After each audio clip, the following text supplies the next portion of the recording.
Behold, puppies and kittens, welcome to another episode of SkepTalk. And today my guest is Lorence Yufa of the Behold Network. So we're going to be holding some things. We are going to be beholding some things. Behold! Better right, hear everyone saying it. Yeah, did I mention that it is December 8th? Yeah, and so when you, just so you know when you are, which is important. So it may feel like 100 years ago, and in many ways it is. But it is 2025. Anyway, how you doing, Lorence? You know, I'm doing okay. I guess I can't complain. I mean, I could, but I don't want to take up the whole show with my complaints. Yeah, I get that. All right, so we don't have any callers yet, as usual. We like to have somebody call in live, especially if you disagree with us, if with me or with Lorence. If there's and I need to point out that Lorence is a Bible scholar, and that so is a title that Aron chooses to put on me. That is the goal for me. However, while I did graduate, got degrees in religious studies, classics, minor in Greek language, and the goal is obviously to go on to get a master's and a doctorate and all that stuff. But I am not there yet, so it's going to take a while for me to call myself a Bible scholar. But I'm trying. I'm writing some papers. I want to get some stuff published. I'm currently working on one about the. I'm sure you've heard it quoted at you a million times. I actually think I went on your channel to talk about this once, Aron. Psalm 14:1. The fool has said in his heart there is no God. It's going to be a bit of a deep dive into that, and it's absolutely not talking about atheists. Anyone who says that it's talking about atheists, just work on your reading comprehension. But yeah, it's not. Have you ever known a religious believer to say something like that? To say something that is so easily demonstrably incorrect? Have you ever known one to say, "Oh, my bad. Thanks for the like"? It's rare.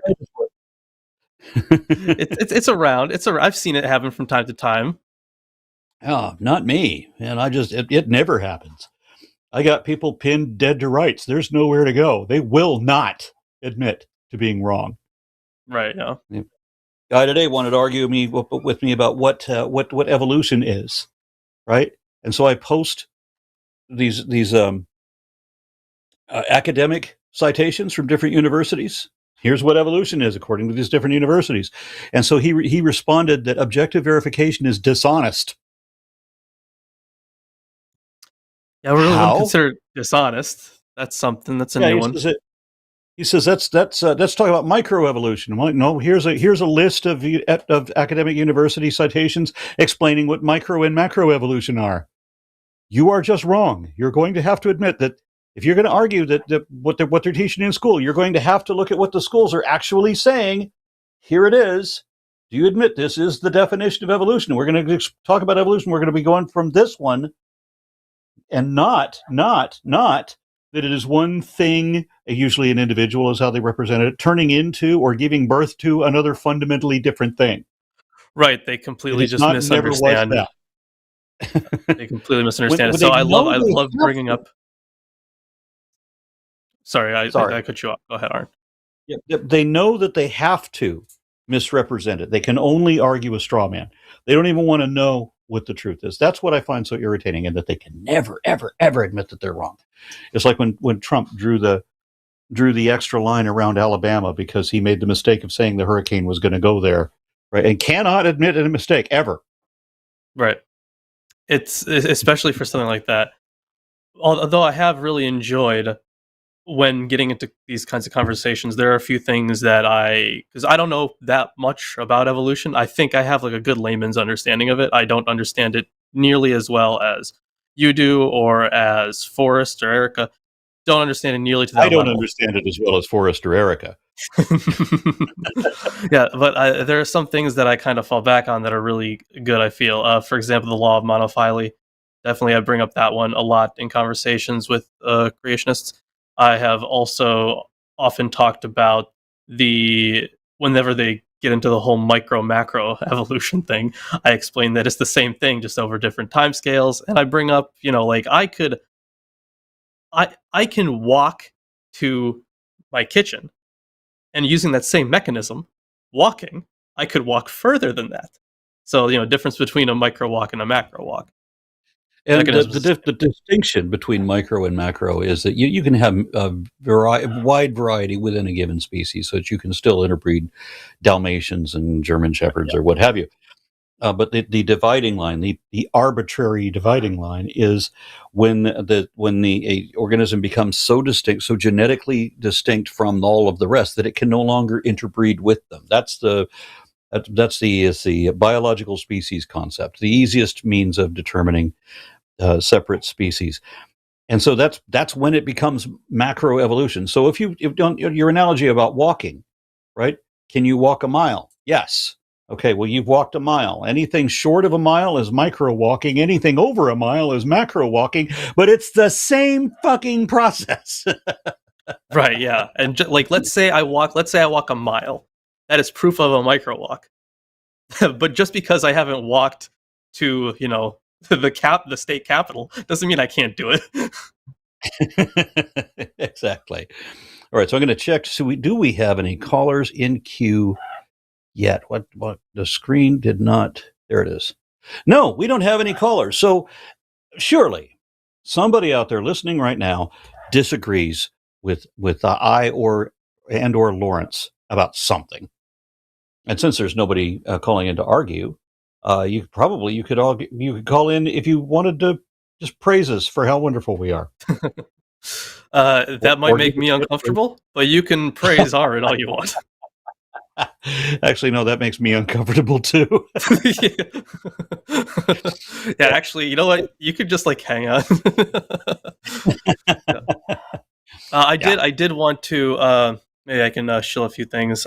So I did just finish a video on the Septuagint, the translation of the Septuagint, which is the first Greek Would that be the translation. Greek Septuagint?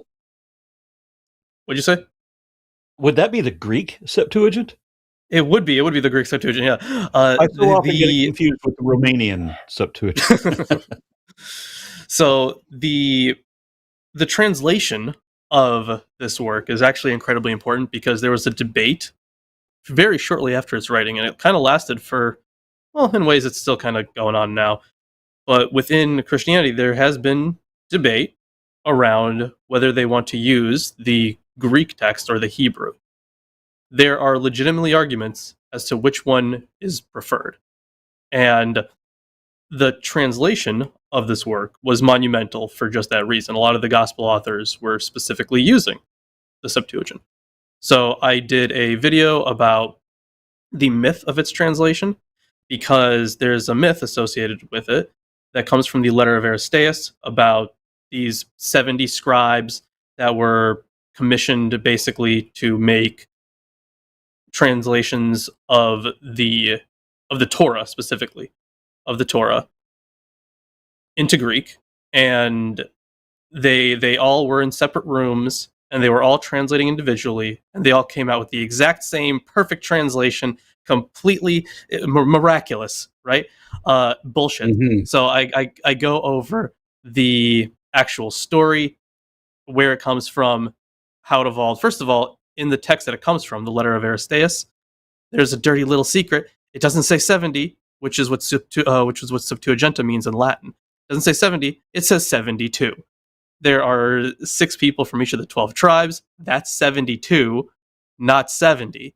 And a lot of people, a lot of authors, like Josephus, for example, who even say that there were 6 people from each of the 12 tribes, still say it's 70 people total.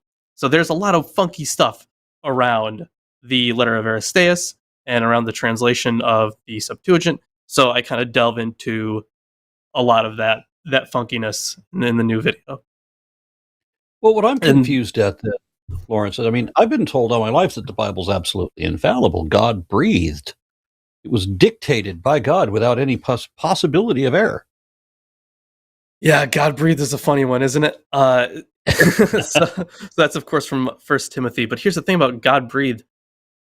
Obviously, over time, it has been understood as inspired, right? But it probably doesn't. Well, that's what it always turns into when you start talking about issues with it. That if becomes inspired. Right. But that would be false. There was a monograph that was published not that long ago about the word that's used there. And yes, once you break it down, it means God breathed, and traditionally that has been understood as inspired. It probably means life giving. God breathed life into Adam. So that's what it probably meant in its original context. Okay. I'm going to check call in studio. Still no callers in, so I guess we're just going to chat for a bit. Go ahead and sell it, Lorence. You know what? I guess I'll talk about something else I got going on. 2 years ago, or 2 years ago now, you had a stream with just a Christian guy. You invite a lot of people on your channel to talk about this kind of stuff, to talk about religion and why they believe. And 2 years ago, you had such a stream, and there has been something bothering me from one thing that one guy said 2 years ago. And I have been deep diving into the topic ever since, and I am almost done with the script for it. So there was something that he said about the canon being made at the Council of Rome in 382. And I was like, what's this guy talking about? Like, I did a lot of canon studies. I did a lot of, looking into the history of the church councils. Why have I not heard of this one? If they came up with the canon there, surely I would have heard of it. Oh boy, there's I'm not going to spoil it for anyone, but oh boy, there's some dirty secrets about how that became associated with that council. They had a list that someone many years later said came from a time much earlier, and then later scholars just kind of said it came from this council, and it's completely speculative. And the thing is, the actual writing of the list probably came later anyways. So like, it was like people taking the essentially what we would call like a forgery in today's terms, and attributing it to a real council that we know happened, but they're just kind of making the association. There's no historical evidence for any of this, that. So I'm doing a bit of a deep dive into that. That is the current script I'm working on. But yeah, Lorence there's a lot. Lorence suffers the same situation that I do, in that we put a whole lot of work into our documentaries. And the stuff that Lorence does is actually really good. I mean, it is in depth. If you're interested in biblical history and all of that and interpretations, really, his stuff is really good. It's worth watching. But for both of us, our documentaries, while they are our passion, and my patrons, I have a small cult following that tell me that my phylogeny documentaries are the best stuff that they see on YouTube. Thank you for that. But they don't get the views that ranting does. I put all this work into everything, and I'll get 6,000 views in a day. And if I just turn the camera on myself and just shout for a bit, well, that will get a lot more views. Why is that? Yeah, people are really like, there's a reason those rage bait posts on Facebook get so much engagement is because people get angry and engage with it, and that the cycle just kind of repeats itself.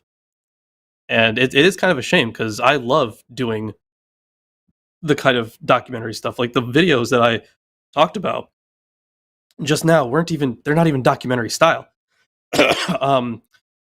The one on the Council of Rome in 382 and the one on the Septuagint, those are just going to be pretty like run-of-the-mill videos. Like, sometimes cameras on me, I just kind of get to ramble a little bit, so it's not a huge production. But then I do my huge documentary length ones, which my last one that was of that caliber that I do sometimes would be my one on biblical cosmology, and that was an hour and a half long, and it did well, but not as well as I think it should have done. Honestly, I think I put 2 years of effort into that.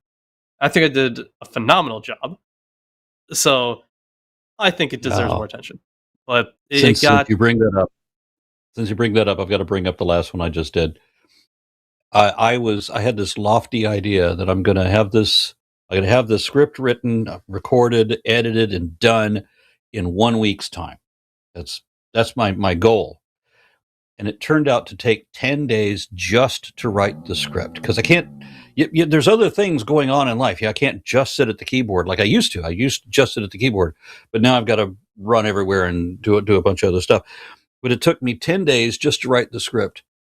And then because there were a couple hundred images involved, including film clips and charts that I had to manipulate myself, because I'll take things like off of Wikipedia or whatever, but Wikipedia's cladograms are always so riddled with mistakes that I have to go through and correct them, so that before I show them on my channel, the corrections have been made, right?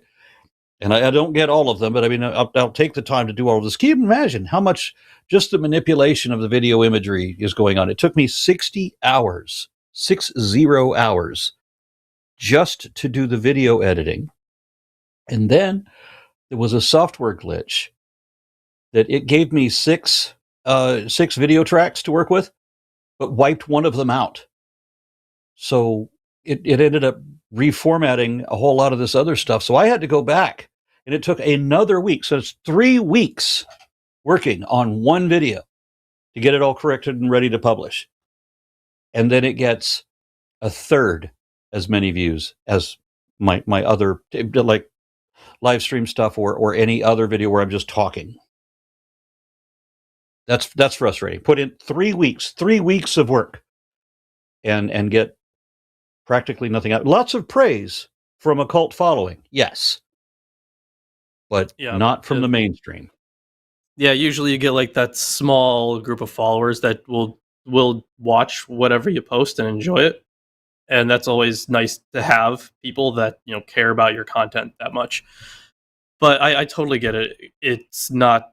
It doesn't feel like, maybe on some level it feels as rewarding because you just put in all this effort and now it's here and people like it. So in some sense, it's very rewarding. But in the other sense, it's like, under end stage capitalism, you kind of need every dollar you can get.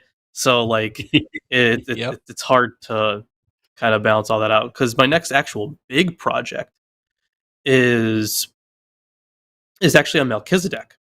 That's my next big project. That's the next one that's going to be about an hour or 2 hours long.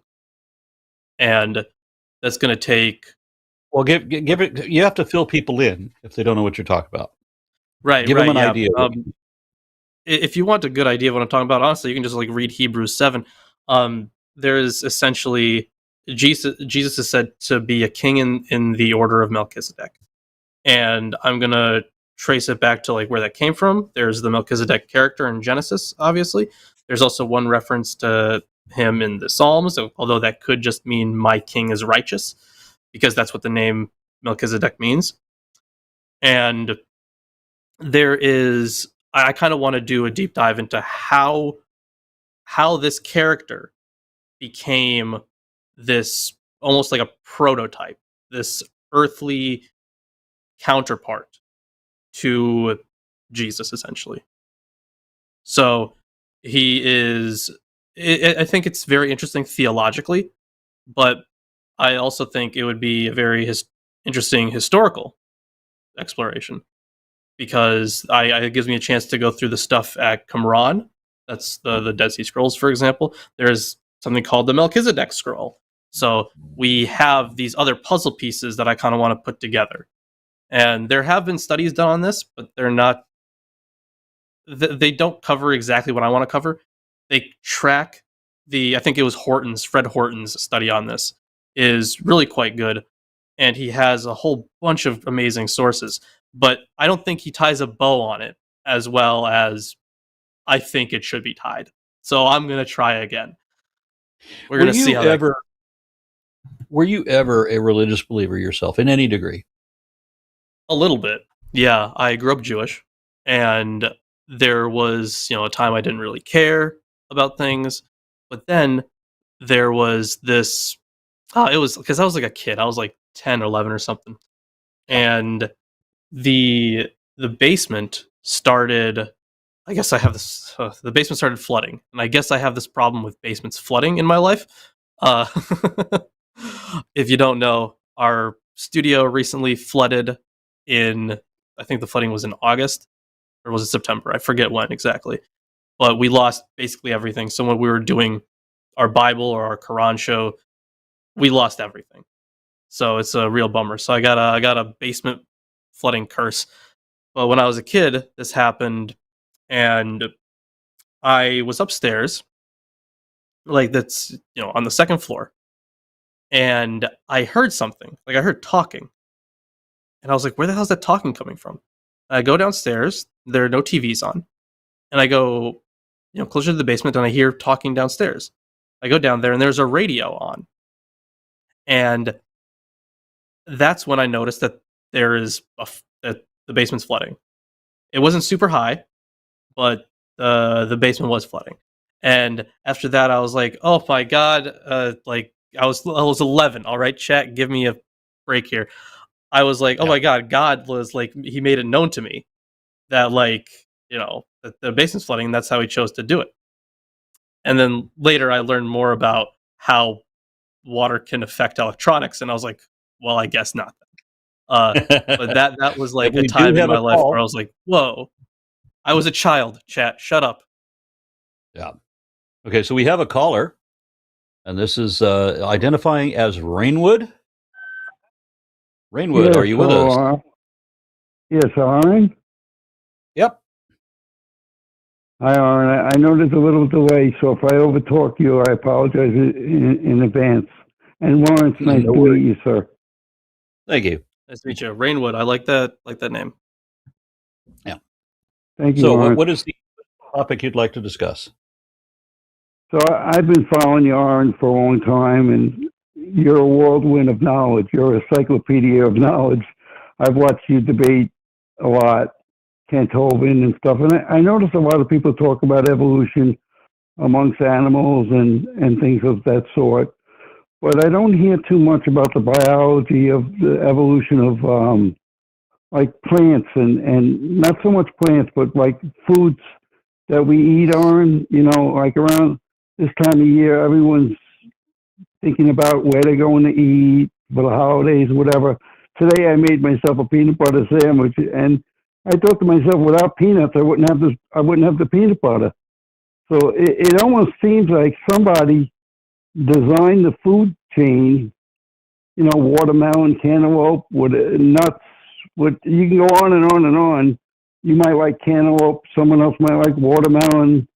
You know what I'm trying to say, and I wanted to get your take on it, Aron, and Lorence, on how that evolved. Yeah, I thought that the way that we eat, I mean, we will take we'll take the flesh of cattle, and we'll put it on a fire, and then we'll add spicy hot peppers to it, and somehow that makes it great. And then we'll add also the milk that we drained from the cow before we killed it, and then turn that into butter, and then that makes the cow taste better somehow. And all of this implies to me that there is not some guy who said, you know what we should do? I should make peppers that grow on the land that have nothing to do with cattle, but I'm going to have some seafood item that they can also add. When you have fish, you can mix the fish with lemon, and it'll make the fish taste even better. But if you mix it with anything else, then no, it won't. So everything else that you could put on fish except for lemon will make it taste worse or be worse. And so if there is one thing that you can put on the fish to make it taste better, well, then some guy is going to say, well, see, that proves the designer. Yeah. How come everything else that doesn't work doesn't disprove a designer? Yeah, I get the point. I guess, after listening to you guys for a long time, I realize that no one can definitively prove anything. But it just seems like when you look out, like there could be just oak trees as far as the eye could see, and it would do its job. It would give up oxygen take in carbon dioxide. You'd have this symbiotic relationship, and it would work. But there's varieties of things.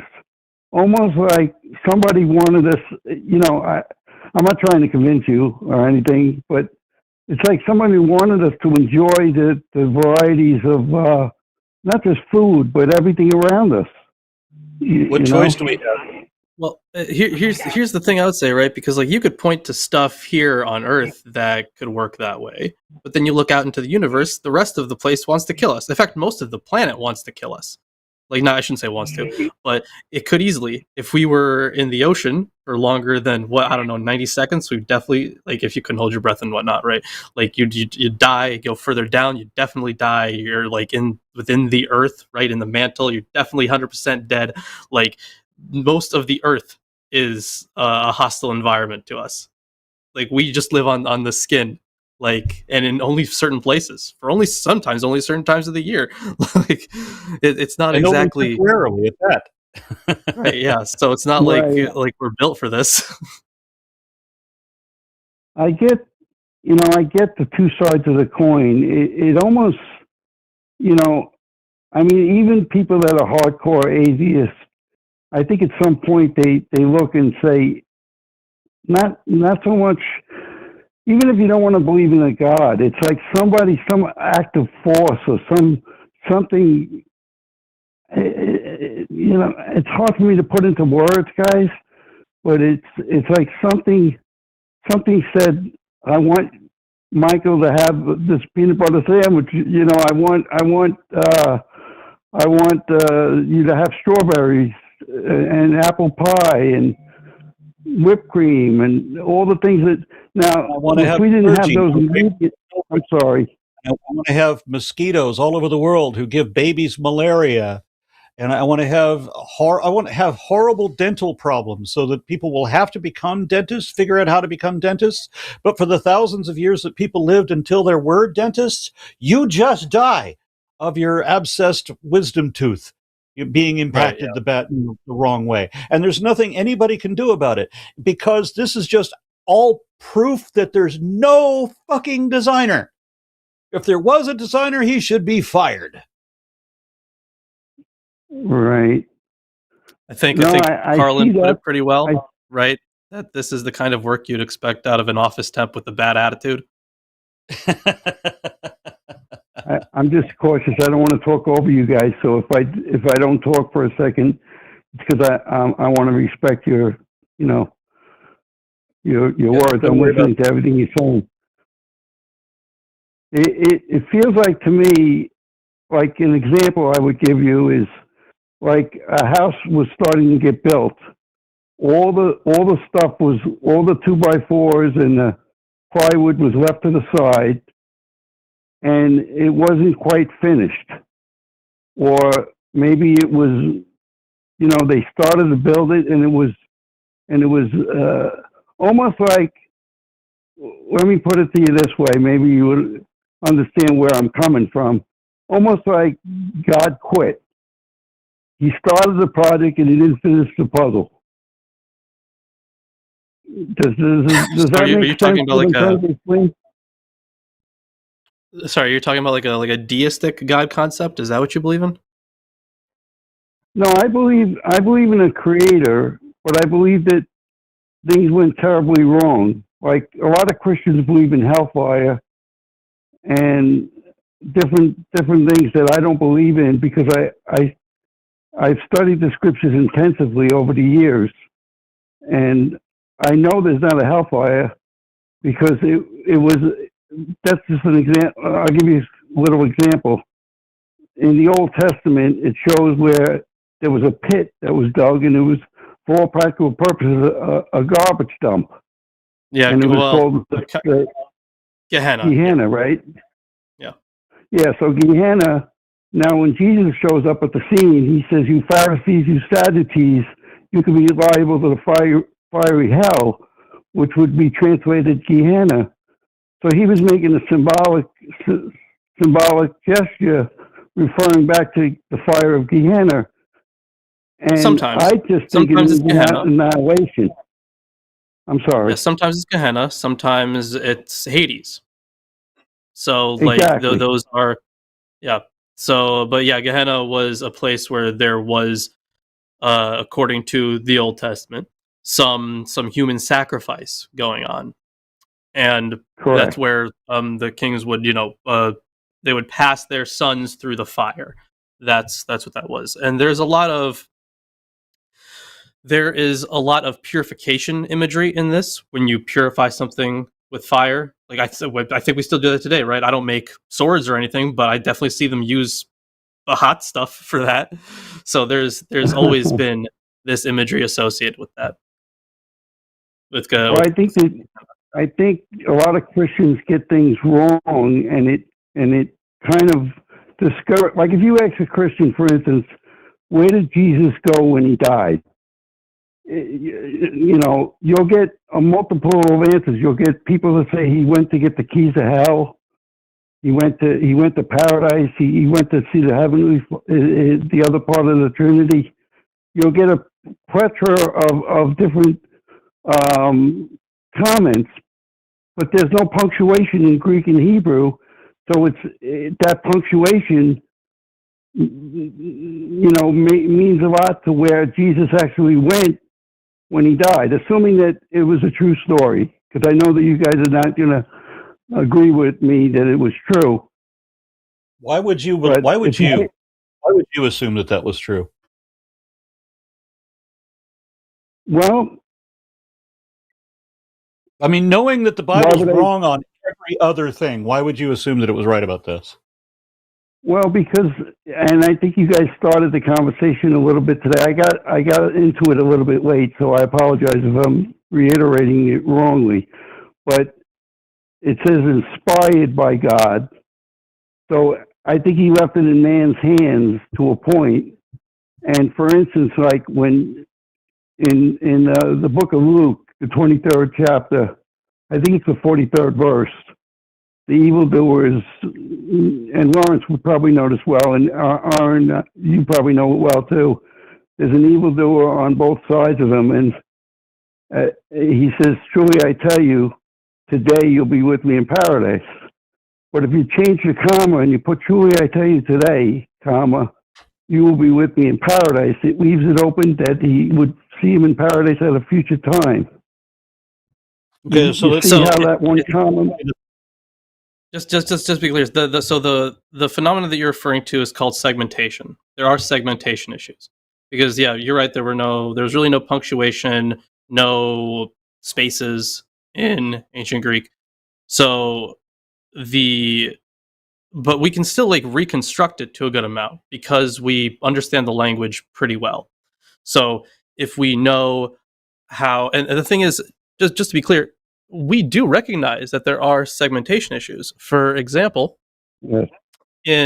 So this is Roger Elmanson's. This is his textual guide to the Greek New Testament, and in it, he lists a lot of different variations and stuff like that. Just the important ones. There's more if you get like a huge apparatus for it, but he lists some of the big ones, and quite a few of them are segmentation issues, where we're not exactly sure if we should split up a sentence, in place A, B, or C, whatever, how are we supposed to translate this? And there is some discussion to be had about those.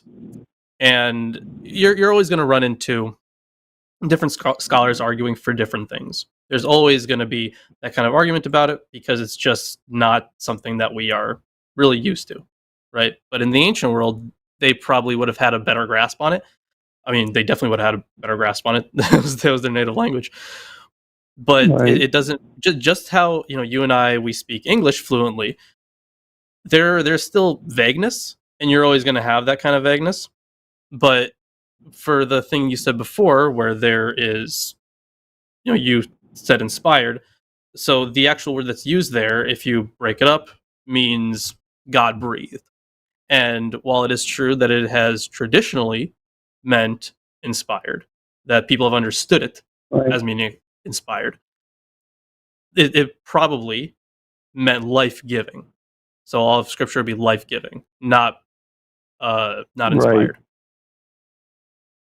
And what You what make people think is scripture is also different from time to time.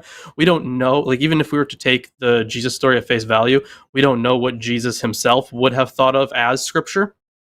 So the bounds for what scripture is also debatable at different times, because it depends on who you're talking to, where, when, all that stuff, because people will consider different things scripture. Right.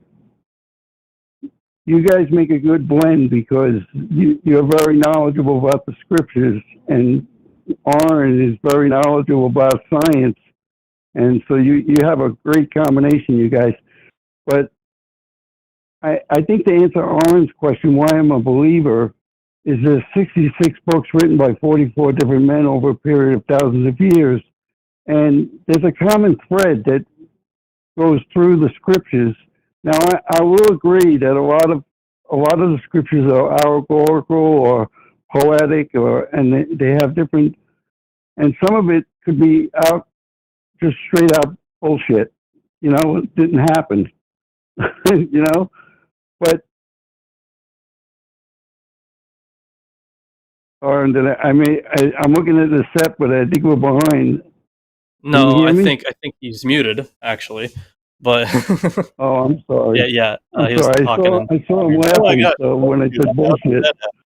Okay, you understand that it's not just 66 books, and it was written by a bunch of different perspectives, and very often talking about different things from different perspectives. There is no consistent story at all. That's why there are so many contradictions throughout. Well, I take something like, for instance, Aron, and Lorence as well. I like you guys. You know, I've seen Aron many times. It's the first time I'm meeting Lorence. But you know where it says in the scriptures that God has made us in His image, and He spoke the world into existence. He spoke the world into existence. It says that that God made them in. Let us make them in our image. Is what. And then there's that later place where it says that God commanded things into existence. In some translations, it says spoke, but yes. Yeah. And so as human beings, in either case, abracadabra, right? Literally. Well, for instance, when you collaborate in God's image along with spoken into existence, isn't that what we sort of do? Like right now, if I feel like having a pizza pie, I can call the pizzeria and have it delivered to my home. And for lack of better words, I spoke the pizza into pizzeria. Can you say abracadabra and poof complex systems out of nothing? No, but I'm not God. God can't do it either. He created a God out of nothing. I see the analogy that you're trying to draw, but and you know, I understand that you're never going to have really a perfect analogy for things, or at least most of the time you're not. So I see what you're going for. You know, I see what you're getting at, but yeah, I wouldn't really say those are, you know, close enough to where we can even analogize them, because obviously the pizza place can reject the order as well. They can say, you want what's that one meme? It was the oh my god, like half, what was it, half sausage? Oh my god, I forget it. It was just really stupid though. Half sausage, none cheese. Yes. Let me ask you a question then. So you said that you can't prove anything definitively. Let's go with that for a moment. So you can't say definitively there is no God. You know that if you say that there is a God and you don't have a way of showing that there is, then that would be a dishonest statement, right? Correct. Yeah. And so that's an important jump. Most theists don't get that. They think that they can just say that whatever they want to believe is true. They just get to say that it's true, and then they try to reverse the burden of proof so that it's true until somebody else can prove that it's wrong. And you agree that's dishonest? No, I agree with you, Aron and Lorence, that when you can't prove something 1,000%, like I'm a songwriter, so I basically know what it takes to write a song. And I wrote a biblical album in about 30 days, which is, for me, it's phenomenal that I was able to write the lyrics and the music, go in the studio, record everything, and get it done. But it got done, and it's some of my finest work I ever did. And I prayed about getting it done. Now, a lot of people would say, no, you're just using your own intuition. But I believe in my heart, and I don't expect anyone else to believe this, that I was inspired by my I'm glad creator. that you don't expect anyone else to believe that, because we don't. I don't expect it. I don't expect it. And that's why Here's it's the a personal thing. If you can't prove something definitively, then and you understand that it would be dishonest to declare the thing to be true if you can't show any support for it. That's a huge leap. Most of them, I would go so far as to say, most of them don't understand that you can't just declare what you want to believe to be true, and then force everybody else to disprove it, and that it's true until disproved. That doesn't work, and you agree with me on that. So if truth matters to you, then it should be that you don't, not only would you not say that the thing is true, but you wouldn't even believe that it is true if you can't show some support for it. So, I mean, how do you test this belief of yours? Have you got the Bible, and it says in one place a thing that you take to mean that God said abracadabra and poofed everything out of nothing, and then you've got all the rest of the Bible, which says horse shit we can prove to be false. So that's a problem. So before we get further, I do want to point out this: proof only exists in math. You can't 100% prove anything other than in mathematics, and you can have a lot of evidence for other stuff, right? So you could use reason, you can use a logical argument, right? So I'm not looking for proof. I for the most part gave up the whole debating about the existence of God years ago, because we have been doing that. People have been arguing about the existence of God for thousands of years. We have gotten absolutely nowhere. So I don't think that any of us, the three of us here on YouTube, are not going to solve that problem. So I kind of put I know my stance on it. I can give reasons for my stance on it, but I'm not here to say I can disprove that there's a God or something. And I do think it is ridiculous when people say that they can prove that there is. And I realize you're not saying that. Yeah, and Lorence, I was happy to just hear you say you can't count it out either, because there is the fine tuning that people talk about. You take well, there not isn't. just the Earth. You take Saturn out of the equation of Neptune. I'm sorry. You take I've heard people talk about fine tuning that doesn't exist. That it is not as fine as. If you take Neptune out of the equation, it all depends on looking at it and not at the rest. You only have to look at this thing and only this thing, and don't look at the rest, because the rest disproves this concept.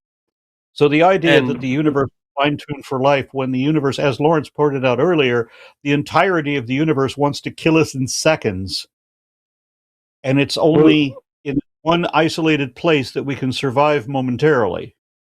That's kind of proof against fine-tuning. And I would say that the way you're kind of looking at this, and I get the intuition, I get that intuitive feeling, but if you think about it this way, right? And I brought this up last time I was on here, but I think it's a great analogy. Have you heard of the sentient puddle analogy? Douglas said, I've heard of it, but you could refresh my memory. Sure. So you got this road, and it starts raining, and obviously there's a hole in the road, and it fills up with water, and that puddle becomes sentient. It just gains sentience, and it looks around, and it says, "Oh my God, I fit perfectly in this hole. It must have been designed for me." Now, if you were there talking to this puddle somehow, let's say this is a normal occurrence, how would you respond to that puddle?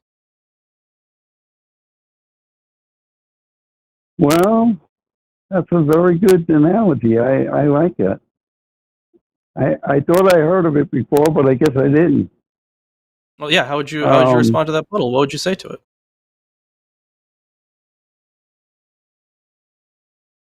I don't know.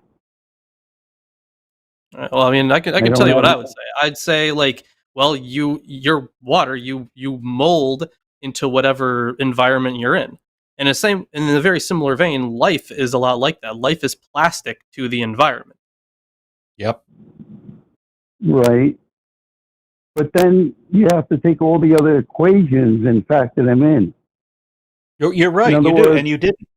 In other You words, do like, have to do if you take all the if you take all the equations of which we have that sustains life here on Earth, being 94 million miles from the sun, tilted at a 23 degree angle just perfectly.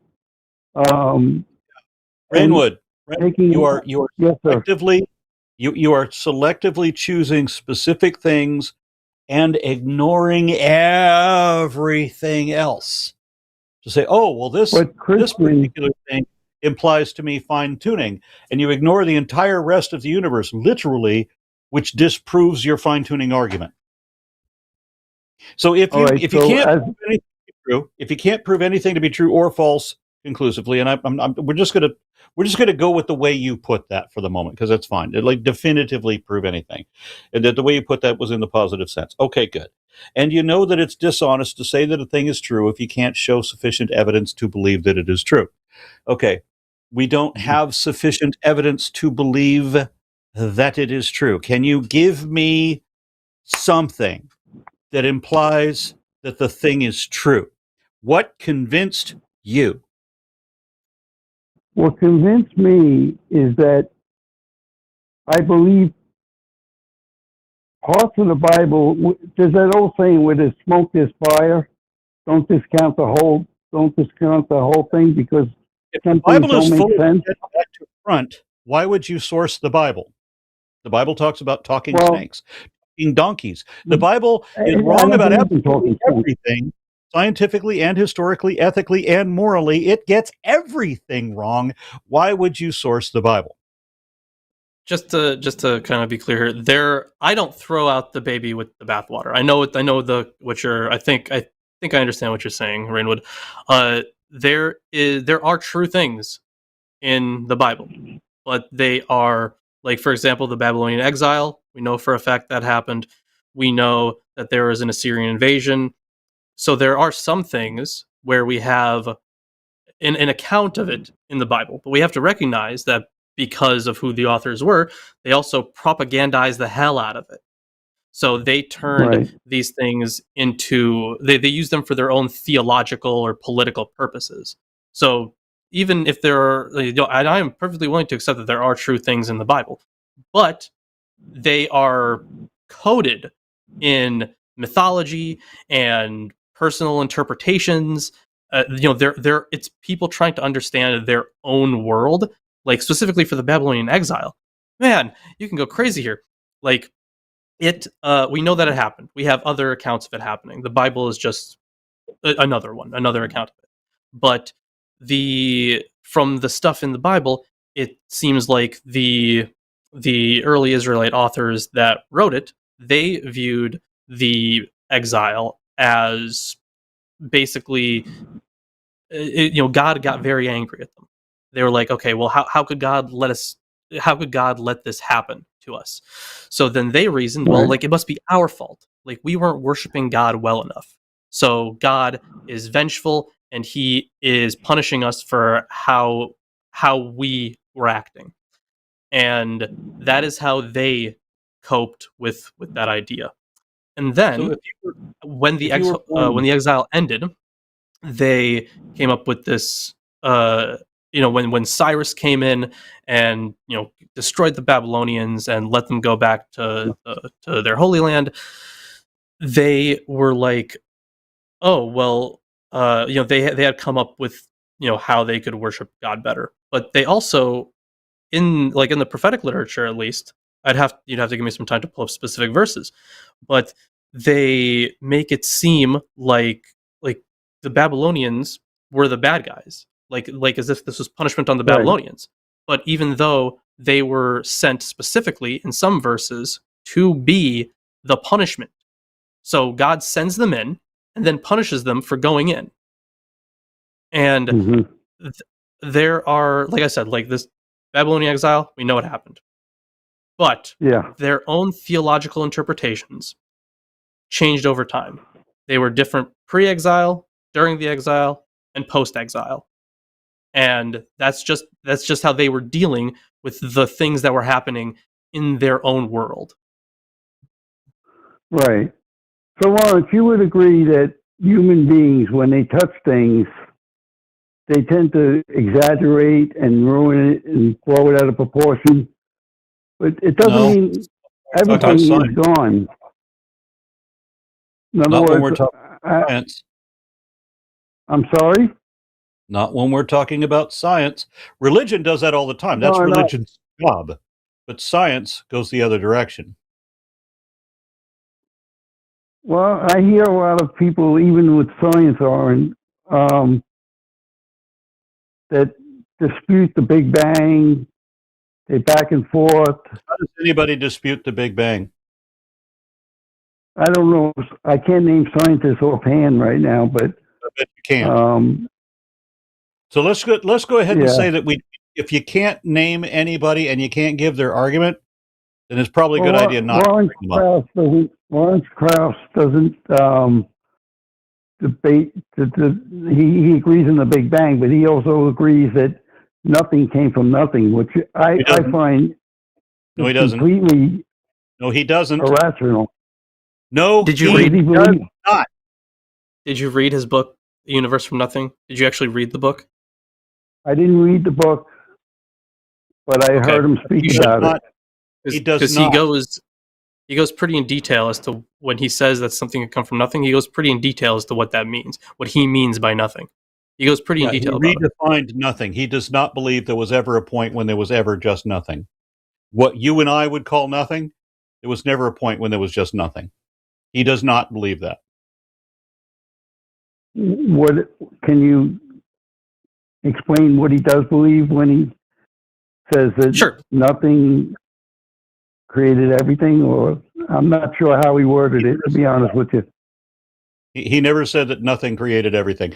And we're still trying to get at why you believe. You know that you can't say that something is true unless you can show evidence that it is true. Yet you're drawing a conclusion that there's a God. You don't have an indication that there is a God. You said you read a line out of the Bible, and if you ignore the entire rest of the Bible, which is wrong about everything, you want to take this one line and say, okay, well, this is right. Everything else is wrong, but this is right, and this is why I believe. Do you see where there's a problem with that? I mean, there are some things about the Indiana Jones series that is true. I mean, in episode 3, Indy runs into, literally bumps into Hitler in Germany.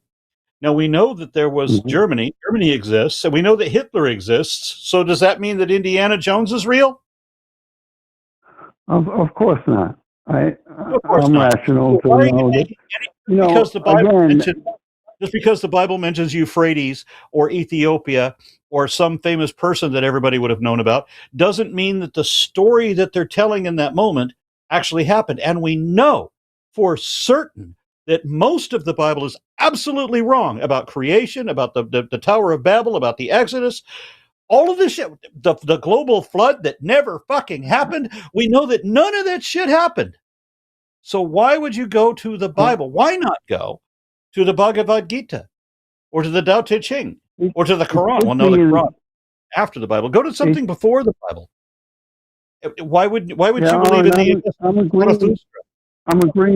I'm agreeing with you that there's a lot of exaggerations and, you know, poeticness and allegory. Is there any truth to it at all? I mean, there's certain things that I see with my own eyes that a human being, and I've listened to you, and I have a lot of respect for you, Aron. I just met Lorence, and I respect his knowledge of the scriptures as well. But like some of the things you say, I agree 1,000% with. And some of the things Can't I agree with can't anything else. see how. I agree. You got me pretty convinced on certain things, but I have to say that when it comes to a human being, there's something completely different than any other creature on the earth. There's just something completely different. If you told people 1,000 years ago that they would be making airplanes and rocket ships and going to the moon and doing all these different things, if you put in there that we're made in God's image and likeness, there's nothing we can't do. Now we're making robots. We're becoming God. We're making things that can make other people. I don't see us going any further on that. I do have another theist waiting in the queue.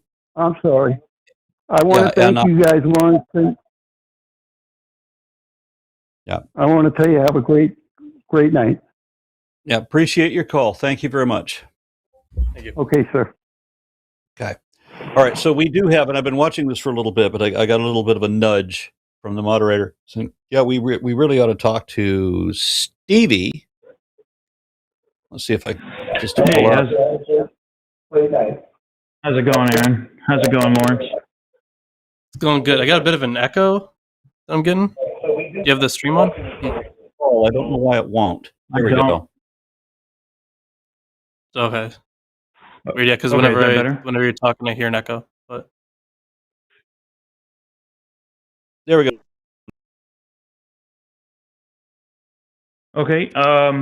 Yeah, I was just calling because I was listening to the conversation that was going on. I enjoyed the conversation, but yeah, I feel that creation is evidence of a creator, or design, I should say, is evidence of a designer. I think that was a pretty powerful point that the gentleman made. okay, so how do we come to the conclusion that this is creation? You were both talking. I'm sorry. Say again. Yeah, sorry. It seems like I don't know if I'm lagging or if Aron is, or what's going on here. Okay. Yeah, I don't even know where he's at right now. Really? Oh my God. You're back now, Aron. Okay. Is reality indicative of a realtor? Is reality, and I would say reality is indicative of something material. I don't know about not a realtor. I don't know. Yeah, well, it's kind of a joke. I mean, if reality is what we have, not creation, because it was never created. The universe was never created. There literally is no creation, which means there can be no creator. Is that a claim? Logic. What? Are you making a claim when you say that there is no creation? You saying there is creation is already assuming that there is. So you would have to show that. Yeah, material energy has always made a positive case. He just made a positive claim. Material energy cannot be created or destroyed. Every cosmologist I've spoken to, including Lawrence Krauss, agrees that that there was never a time when there was just nothing. That material energy has always existed. That is eternal, and so is universal wave function. That was one that there was another cosmologist was talking to that gave me about the universal wave function. So there was never a time when there was absolutely nothing. There was never a creation. The universe is, in one sense or another, eternal. Thus, no creator. Yes, let's just go with the universe is eternal. I disagree, but let's just go with that.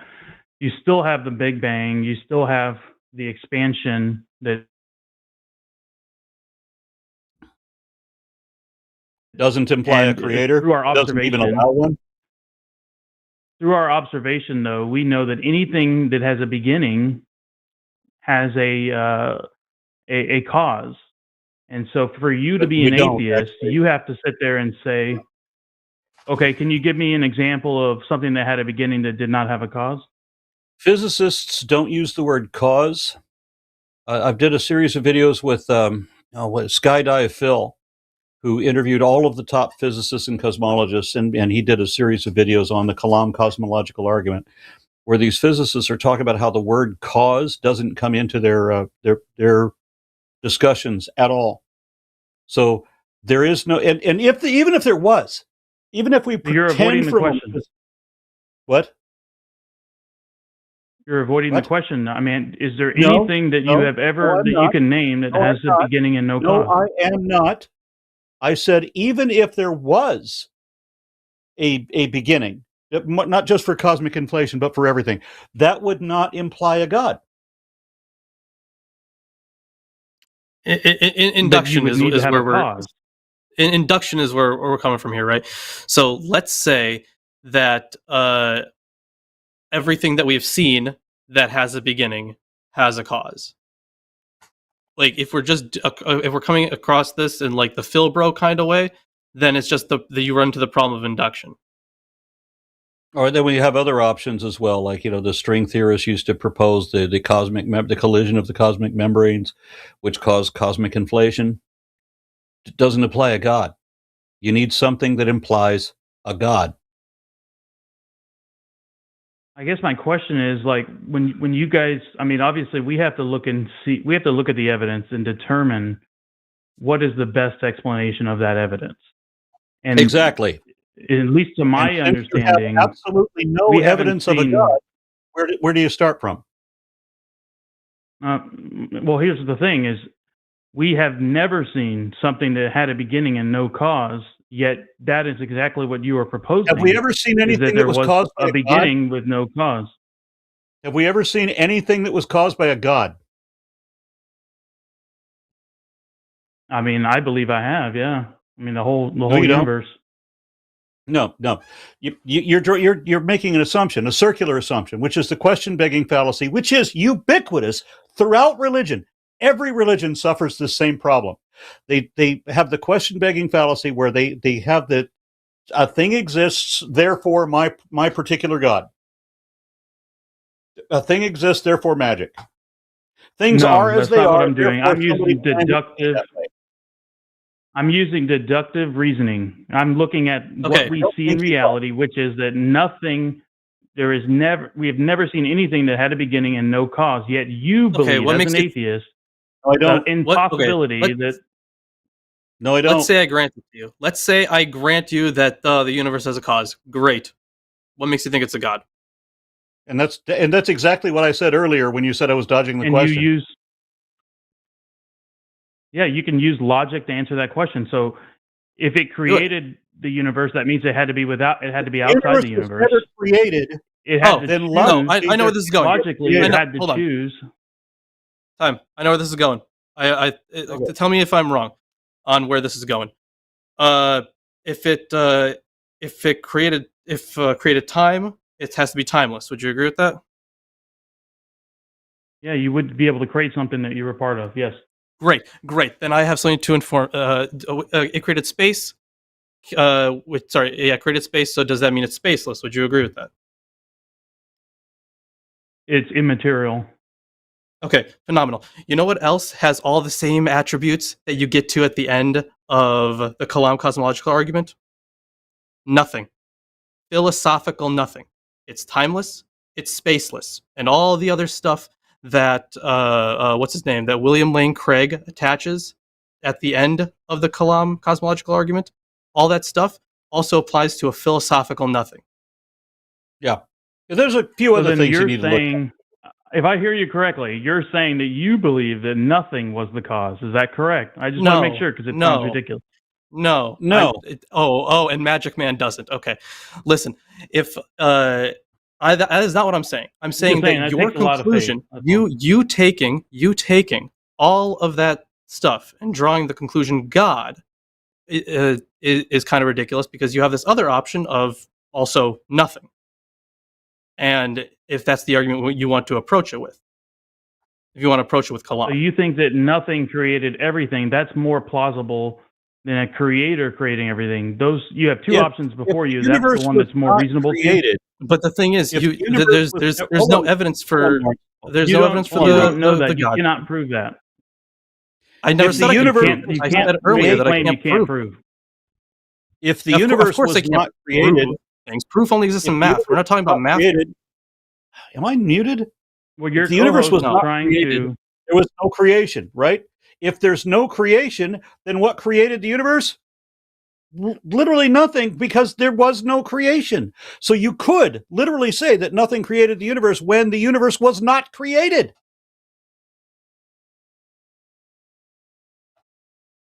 I'm not following. Are you able to kind of are you able to make that out, Lorence?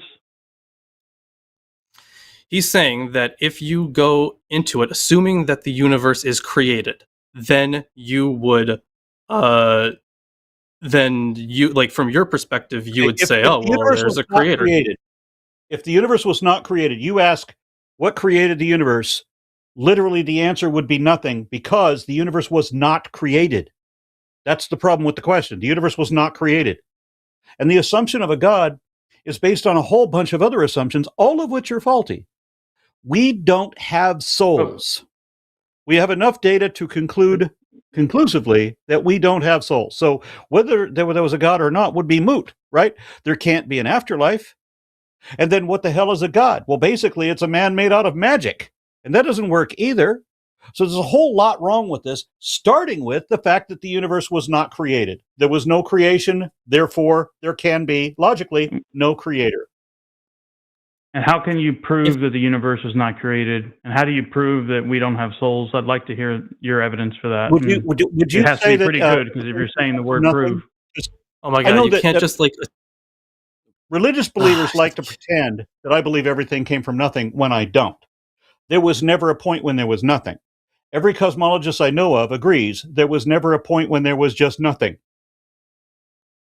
I'm not saying that. So that's not my question. My right. question is, you said that the universe has not been created. If you're saying there was a creator, then you're saying you believe there was a point when there was just nothing, and then some magic invisible man snapped his fingers or said abracadabra or wiggled his nose or whatever, and then poofed everything out of nothing. If you want to end like the if you want to go into it and go like, well, we don't know how things happened, fine. Like, fine, whatever. But saying, well, like, I just feel like one explanation is better than the other when you don't really have evidence for it. Like, we're talking about a point in time where there was not even a time. Like, we're talking about things that we can't scientifically go further back than. And we're talking about, well, tell that to because your we're talking outside. Hold on. Because we're talking outside of Lorence, the realms of reality that we understand. Is there something I actually, because he just said, tell that to your co-host. He clearly did not understand anything I just said. No, because you're saying, you have one co-host, you have Lorence saying that we can't know what happened in the past. It's not like math. And then you are sitting there saying, we know for certain that the universe is created. We know for certain that humans don't have a soul. Never you once produced zero evidence for that when I asked for it. What I did say is every cosmologist I know of says there was never a time when there was just nothing. The first law of thermodynamics says there was never that the material energy cannot be created or destroyed. Other cosmologists say that there's material, universal wave function continues to exist in every possible scenario. So nobody's ever suggested that there's everything came from nothing, except for creationists. They're the ones who have the sacred fables written by people who didn't know what they were talking about, who say that God said abracadabra and boosted everything out of nothing. You're the one that believes everything came from nothing, not me. Okay, let me summarize, because I think there's confusion here. So number one, I'm basing my belief on the most reasonable. No, you're not. The most reasonable outcome of the evidence that we can see, which is that there has never been a cause.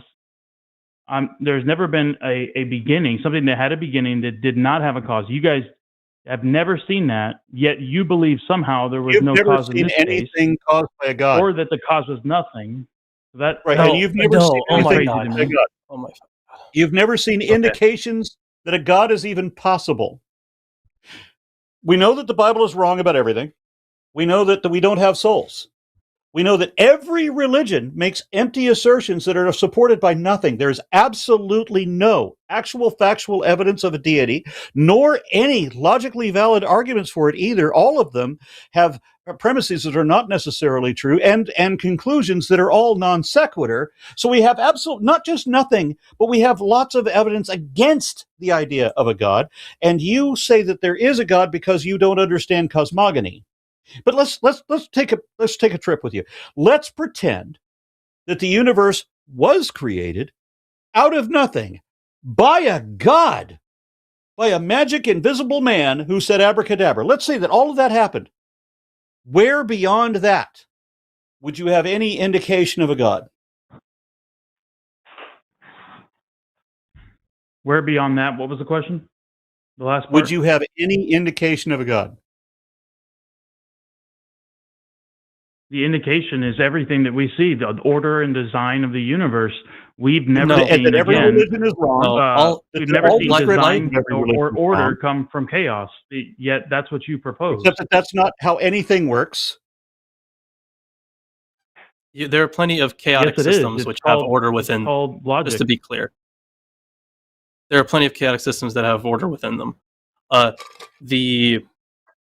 What I'm trying to get at here is that if you go down the Kalam line of reasoning, then the two options are God or nothing, or whatever else is going to fit those traits that specifically Craig has always talked about. Now, when I go into it, it's hard to talk about what even a cause is at that point, because usually causation requires time. So, if you are talking about a point outside of time, you're not talking about causation, are you? And as you pointed out before, what do you mean how so? There's no time. Which I don't, you don't deserve, but let's just pretend and I give you creation by a God, where beyond that do you have any indication of God? You have nothing. You said, well, that the existence exists. Sorry, but that's not enough.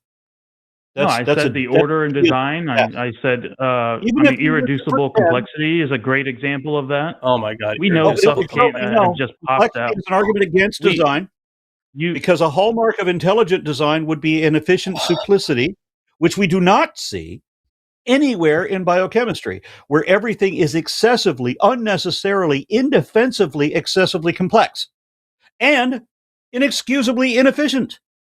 So no. The way that biochemistry works implies a haphazard configuration, a blind configuration, not an intelligent designer. So even if I were to pretend that there was a deistic God who created everything, knowing that people were going to create bullshit religions that are all wrong, like Christianity and Islam and everything else, we have this God that created everything and then disappeared. He literally doesn't exist anymore. He's removed himself from our reality entirely. Where beyond creation would you have evidence of a God? Well, I mean, I feel like they're glossing over a lot. You're wanting to switch topics here, but I mean, obviously you have the events of the Bible that he made it clear in his creation. But going back to irreducible complexity, you can't just gloss over such an obvious topic like that. You know that every argument for irreducible complexity was disproved in a court of law. It was already disproved in science before it was disproved in a court of law 20 years ago. You know that? I've talked to a number of people systematically by science. Okay, I'd love to see that article. There was a Christian scientist, by the way. Every argument made by opponents of intelligent design who proposed this irreducible complexity thing, absolutely every single argument they proposed was disproved by a Christian scientist in a court of law 20 years ago. And you're still reciting I don't believe that at all. I don't believe that at all. Do you know what the replosome is? V. Dover. Do you know what that is? V. Dover. That's the trial. Read the conclusions of the court. I'll look it up, but I there's no way. Ken Miller. I don't believe that. Ken But Miller. I'll look it up. There is certainly a way. Lorence already knew about it. This is public record. Yes, it was proven fraudulent 20 years ago. Yes, and you're still court. Have you heard concluded. Have you heard of the replosome? Do you know what that is? Have I heard of the what? The replosome. Do you know what that is? I'm not a biologist, so I have no idea. No. Okay. Well, the replosome is a molecular And I'm certainly not going to take machine biology lessons responsible- from a creationist. Well, what I'll say is that it is a molecular machine responsible for replicating DNA. Okay, so every living creature has DNA in it. Every single one. Yeah. The creature cannot survive unless it's able to replicate.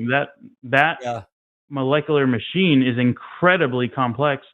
It cannot be evolved over time. Intelligent design theorists come up with a number, like the ATP synthase and other things, and say that science will never explain that. As a matter of fact, Michael Behe in Kitzmiller versus Dover, Michael Behe said that science will never, ever come up with an explanation for the blood clotting cascade. And the alternative side presented 56 peer-reviewed books and scientific articles, all explaining the thing that he said would never be explained. And the claim of the court was that he dismissed them all without reading them, saying that they're not good enough because he has a religious belief that he has to defend, and it doesn't matter what the facts are. So they're deliberately And that's what you're lying. doing right now. You're Excuse me? dismissing.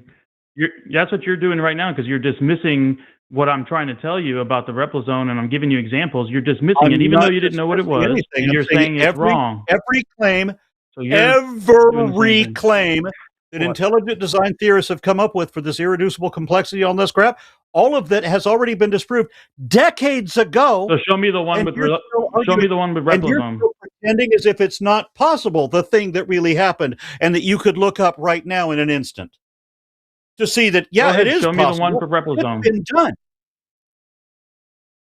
Listen, When here's what Show me the here's the article on point. the replosome. Here's the Okay, point. excuse me. I Haven't brought up this one. I'm not aware of this one, but the last time somebody brought up like ATP synthase, or anytime they want to challenge me that science will never explain this, I Google it, I come up with the literature. Oh, look, here's a multi-step explanation that was done by Japanese and German scientists in a collaborative effort that explains all of the evolutionary steps for ATP synthase.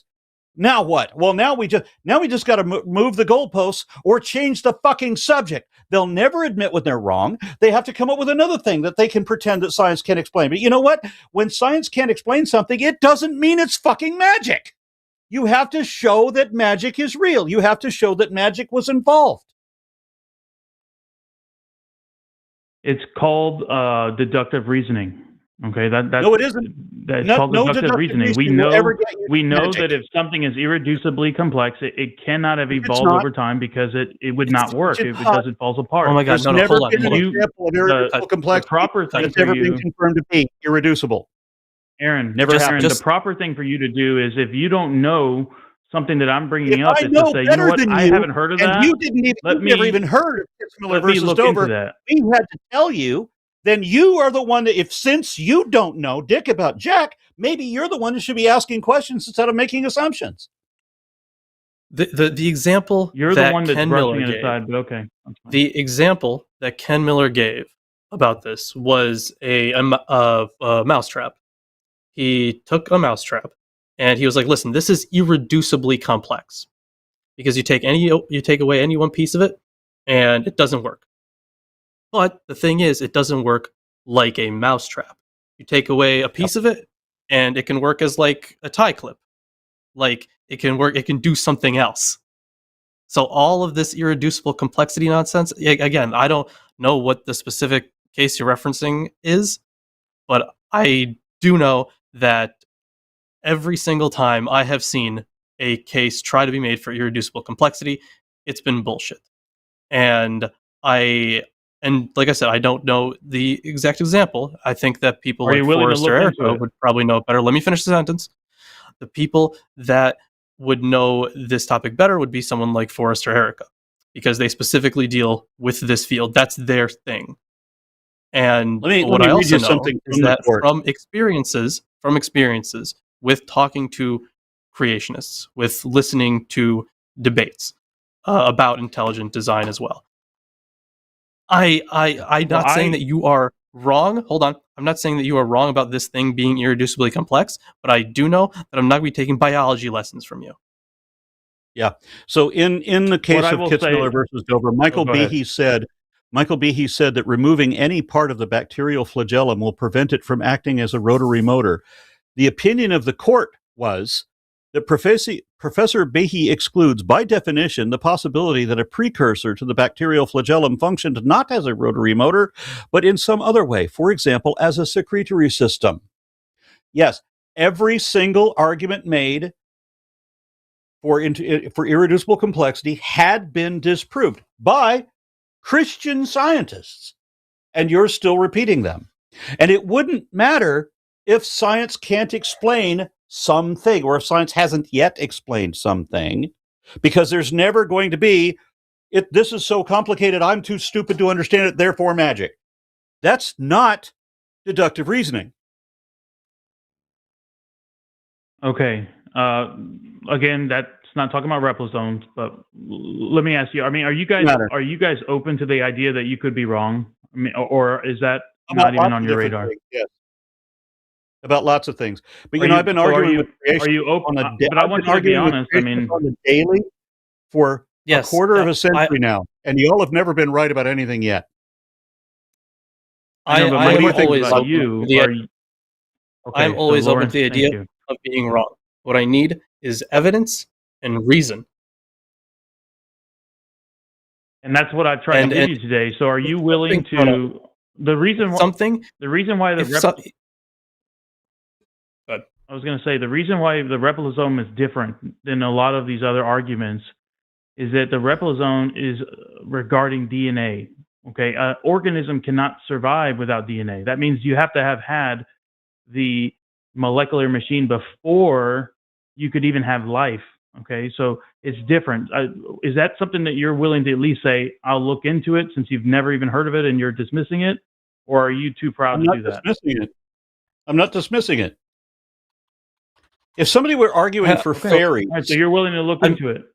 If somebody said science can't support or can't explain the evolution of the replisome, so it must have been fairies, would you dismiss their argument?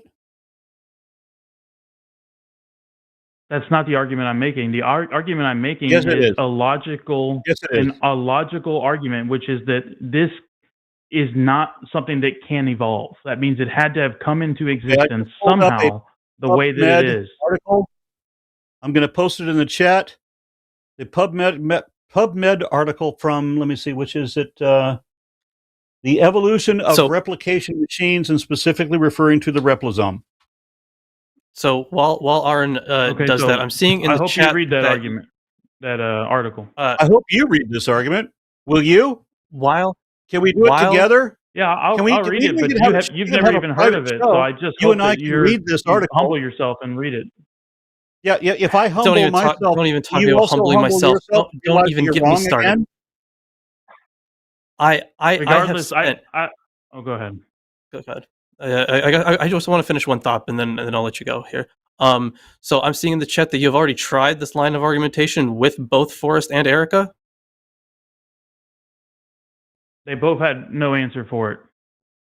I did not. Did they have no answer? Did you not? I talked to Erica. They had no answer. There is no answer for it. There's no evidence. There's no answer for it. So having no evidence is what you think is evidence of God? No, I'm saying there's no evidence to show that it evolved or that it is possible that it could have evolved. That's what I'm trying to say. That's why we use deductive reasoning. Everything else, are you can show that it evolved. And can you show either. that anything was ever zapped out of nothing by a god? Chat, drop a link to the clip. I mean, that's what you're arguing. You're the one that believes nothing created everything, not me. Excuse me. No, I'm the one that understands that there was never a creation. Look. Let me summarize this, because I think we're confused here. Okay. I think you're everything confused. that had a beginning had a cause. Okay. That means something had to cause what we see today. Now, your belief as an atheist is that nothing was the creating cause of everything that we see today. I believe it was God. I think your argument or your belief is far less reasonable. No. I don't have a belief. I don't say that nothing created anything. So then what was I said the that there was creating never a cause? creation. Okay. What is just the to- creating cause for an atheist? Tell me. There is no creation. Just so we're clear, just so we're clear, atheists can disagree about stuff all the time. My position is I wouldn't ever call it creation because I think that assumes a mind, at least the way I use create in creation.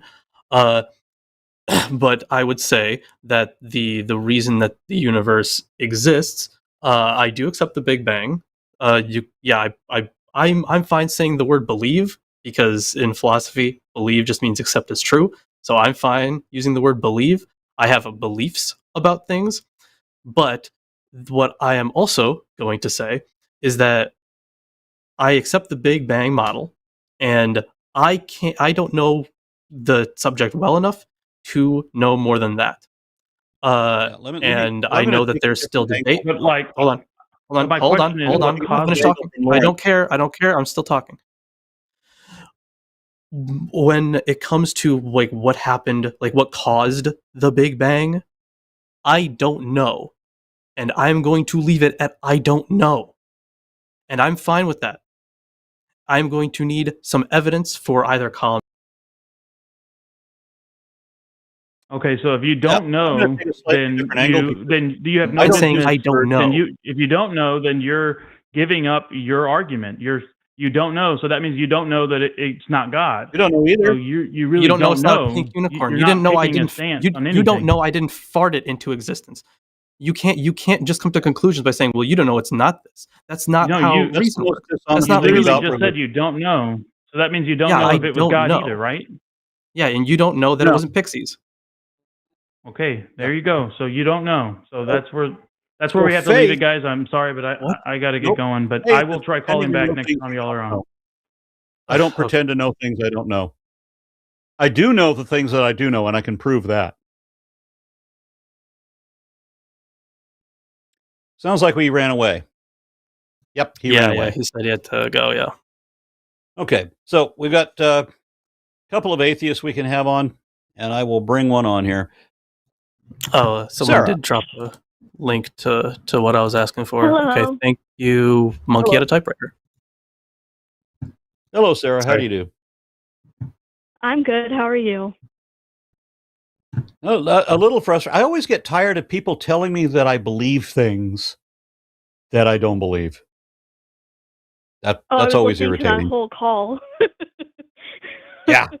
I was like, Aron's. By the way, if you don't mind, I've got to do this while I've got to do this while I'm thinking about it. We'll come right back to it. I want to remind everybody that we're having let me see the Sunday show where there we go.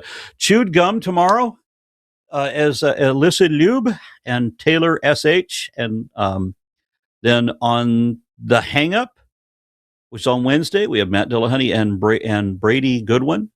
Then we have the Transatlantic Call-In Show. That's at 2 p.m. Central Time. Everything else is at 6 p.m. And that is with Josie Caballero and Luxander. Okay, so just wanted to go over that. Go ahead, please. Sorry for the interruption, but I was supposed to have done that earlier. No, you're good. Thank No, this is your show. I'm just intruding on your show, so do what you need to do. But no, thank you guys for taking my call. I know I'm atheist and you guys prioritize theists, but I appreciate you both. I just had some specific questions about what is real in the Bible and what is not. Now, I know most of it is not real, but I want to know what is real, because I've heard some things and I'm like, I don't know if that's actually in it or not. So, yeah. So, I mean, there are like a few things that I can point to that are real, right? Like I said, we know like some events happened. We know like some kings lived, like the Assyrian invasion, the invasion of Shoshank, the Babylonian exile. We have extra biblical evidence for a variety of kings. Those I would say are certainly the biggest ones. There's some wars also, but they have they usually get like the lengths of these wars wrong. So there are like a few things here and there.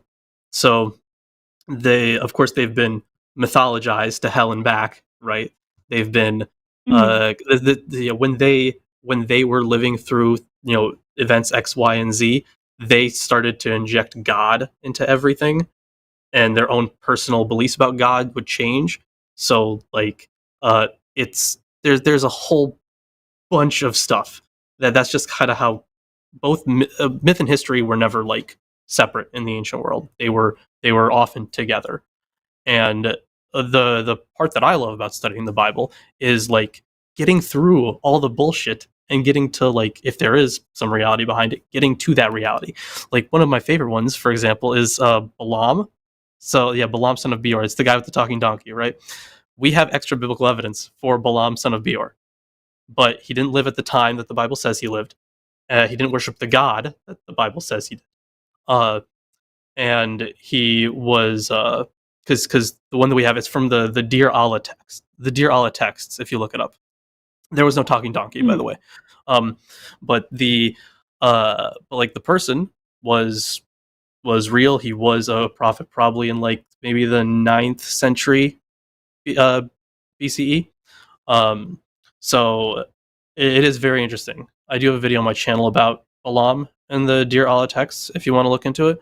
But yeah, there are like, there are like I don't know, dustings, you could call it. Maybe that's a weird word to put on it, but like dustings of truth here and there. There's like a little bit here, maybe a little bit over there, but like it is mired, like it is filled to the brim with propagandistic writing and theological bull. So yeah, it's to me it's exciting just to get through all the bullshit, and if there is any reality behind it, to figure out what that is.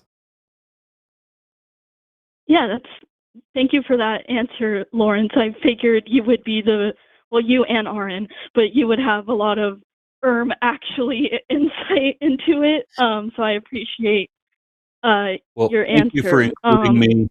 But no, this is Lorence, all Lorence. Yeah. But the other question that I have is, what does the Bible say specifically about gay marriage? Because I don't know the exact line, but it said something about like man should sleep or marry a woman or whatever. I don't know the full line. I'm not up to date on my Bible, so. A man should not lie with another man as they would lie with a woman, because that would be an abomination. Okay, so it does say something against gay marriage in it. Just to be clear, when it comes to like gay marriage specifically, nothing, I don't think. But there is like that verse in Leviticus, right? Well, the 2 verses in Leviticus. There's actually a very fun explanation to that. So the thing is, I think the Hebrew itself, if you translate it literally, would be like lying's a woman instead of like as one lies with the woman. So it is. It's very weird, right? Like, what the hell does lying's a woman mean? And the recent scholarship has come to a different conclusion. Like, even though usually people have thought about it as like, oh, this is about homosexuality and why it's bad, it's not. So recent scholarship has come to the conclusion that like the stuff right before it in Leviticus 18 is a huge list of incestual relationships that you shouldn't have. So like, but they take it from the standpoint of a man. So like a man shouldn't sleep with his daughter or his his aunt or like whatever, right? Like it gives you the list of incestual relationships you should not have. And the hypothesis goes that the phrase "they're lying as a woman" should mean like, oh, all that stuff we said about sleeping with the women in the family, that stuff also applies to the male counterparts. So also sons, uncles, stuff like that. So we can throw away the Leviticus argument. I forget the verse, but there's one in Corinthians. I forget where it is. I don't know if it's 1st or 2nd Corinthians, but I'm pretty sure it's in Corinthians, where the word that has often been translated as homosexuality is like it's a hapax legomena, which means it only has the one appearance. We don't have like other attestations of the word. And that one, if you break it down, it means man, marriage, bed, which is just as unclear. But then the one that I can't find really like a way out of it. Romans 1 is pretty clear that like men shouldn't be with men, at least from my reading of it. I've looked at the Greek. It says males and males, right?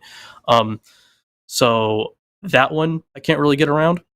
But either way, it says that one in Romans 1 says God handed them over to their sins. So whatever. But from what I remember, that's all the Bible has to say about homosexuality. Some of them can be disregarded on scholarly terms, and then the one in Romans 1, I can't really get around. So, well, thank you for that that breakdown and explanation. And I'm definitely subscribing to your channel, Lorence, because I feel like I could learn a lot from you. I learn a lot from Aron. Like, I've learned about the different political parties and stuff, and that's been helpful. So I'm learning from both of you for sure. Well, thank you very much for that. And let me just add to what you just said there. Lawrence's work doesn't get a lot. He's not well known, but his work is worth watching. If you're interested in biblical history, biblical exegesis, is that the correct term? He's a good source. His documentaries are really good. I appreciate that, Aron. Well, that's good to know. And one last question for Lorence specifically. When are you getting back to reading the Quran or the Quran? I can't pronounce it properly. But I know the Quran, you have your flood, and we would love to hear you read it again. Yeah, good question. So the studio is currently being remodeled. It looks crazy down there. It looks like you're in the back rooms. Like, I know it looks like I'm in the back rooms down here, but like it looks even more like the back rooms in there. But it is getting remodeled. So once we're remodeled, once we get all the stuff set up and get the books again, yeah, we're gonna jump back into the Quran, because we only got into it like 10 surahs or something. So not very far at all. But yeah, I hope to get back to that soon. It looks like he's I don't know what kind of a situation you might think that he's living in, but I mean, at least he's kept the Minotaur from getting on camera.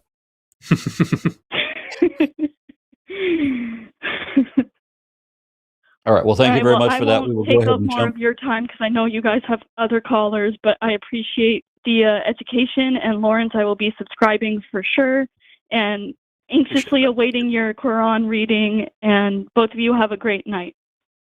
Thank you very much. Thank you. Okay, so we've got one more caller, and it is another atheist. Let me see if I can get Azzy. Should be on with us right now. Azzy in Arizona. Hello. Hello. Yeah, thank you so much. So I've been trying to get my some of the people I know in my life who are theists, who are flat earthers, creationists, like Republican, that kind of stuff. And so it's something that I've had quite a bit of struggle with. Knowing these people is communicating like how they're kind of misinformed and uneducated. So a lot of them, or a lot of the time, like especially with someone who I was talking earlier with today and have been trying to get on the line myself, a lot of his arguments when trying to argue against the globe model is show me the proof, like not realizing that the burden of proof is on him, while he's not understanding that during like a scientific, during a kind of pseudoscientific debate like the ones that we've been having, the burden of proof when trying to when trying to prove himself right is on him.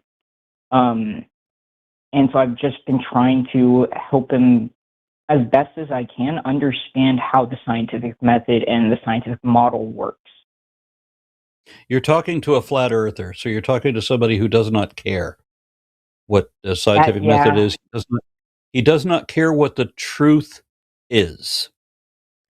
I spent 3 hours arguing with a flat earther, and I tried to show him just the easiest ways to prove this wrong. And I tried to use the airline travel thing where if you go to book a ticket and just look at how long, you don't have to pay for the ticket. Just like look at the flights and look at the duration of time to get to certain places. Or even then the flight patterns, how they'll go, flight patterns are. I've done one flight in my life. Only one flight that matched the flat Earth model. That was from Johannesburg to Dallas, where we flew over the North Pole. That was the only flight that fit. Every other flight follows a huge contradiction. I mean, you wouldn't be able to go over this lake or this patch of sea or whatever if it was around Earth. But the thing is, I was talking to this guy and I said, here's the thing. He said, you can't go to Antarctica. He said, Antarctica is blocked by some armada or whatever, so that nobody can get there. The amount of times that I've had, I'm so sorry for interrupting, but the amount of times I've had one of the people that I know in my life tell me that it is illegal to go into Antarctica is baffling, that they do not understand that no, the fuck it's not. It's international land. Right. And not only that, they booked tours. They did. Not only that, but then they're going to argue. Because here's the thing. If little known fact about me, flat Earth debates are my guilty pleasure. So I love listening to them. They're so much fun. They're mine too. I hate to admit it as well, but they're mine too. Same thing with I love watching Erica's videos on arguing against creationists. Same thing with Forrest. Sure. I have been loving his little series on that one creationist Night of the Museum parody movies. You know, I love them. They're my favorite. But go on. So the when it comes to the ice wall thing, I know people that have been to the South Pole. A friend of mine, not just Antarctica, but the South Pole specifically. Yes, South Pole specifically. Wow, that's amazing. Yeah, he's a scientist. He was actually a patron. He's still a patron of mine, technically. That's right, everyone. We're on Patreon.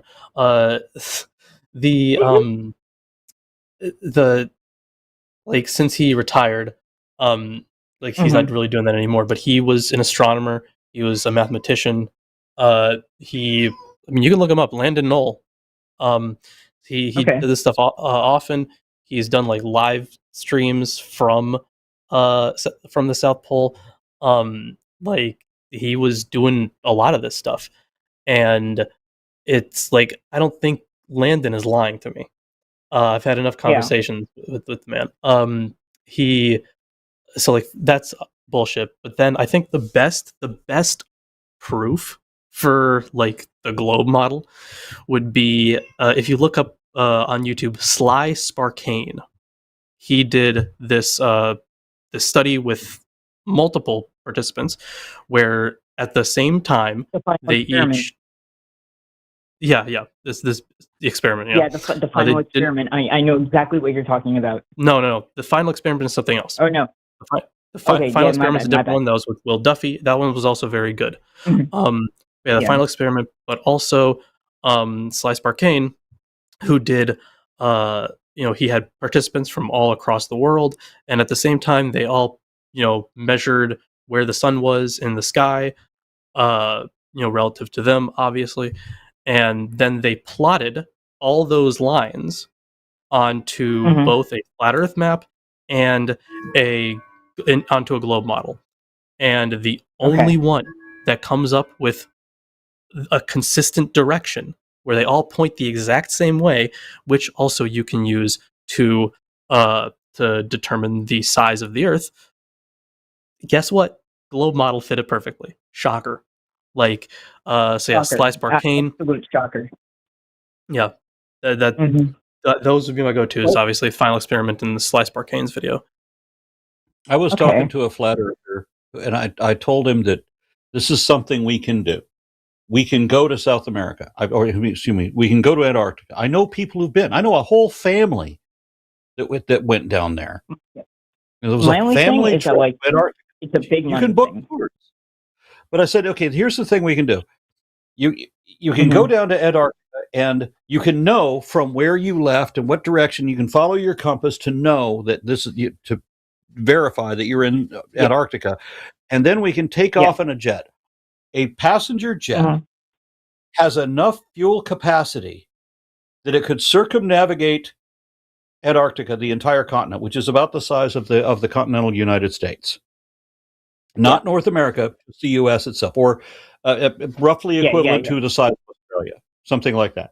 So we could have a jet take off from this place, and we just watch out the window. You're going to be able to see out on this side of the window. You're going to be able to see Antarctica on this side of the window. You're going to be able to see the ocean, and we just fly like that, following the whole coastline until we get back to the point that we left from. Now, that's if the world is a globe. If the world is a flat disk and the Antarctica is the ring around it, then no aircraft would ever have enough fuel to make this trip.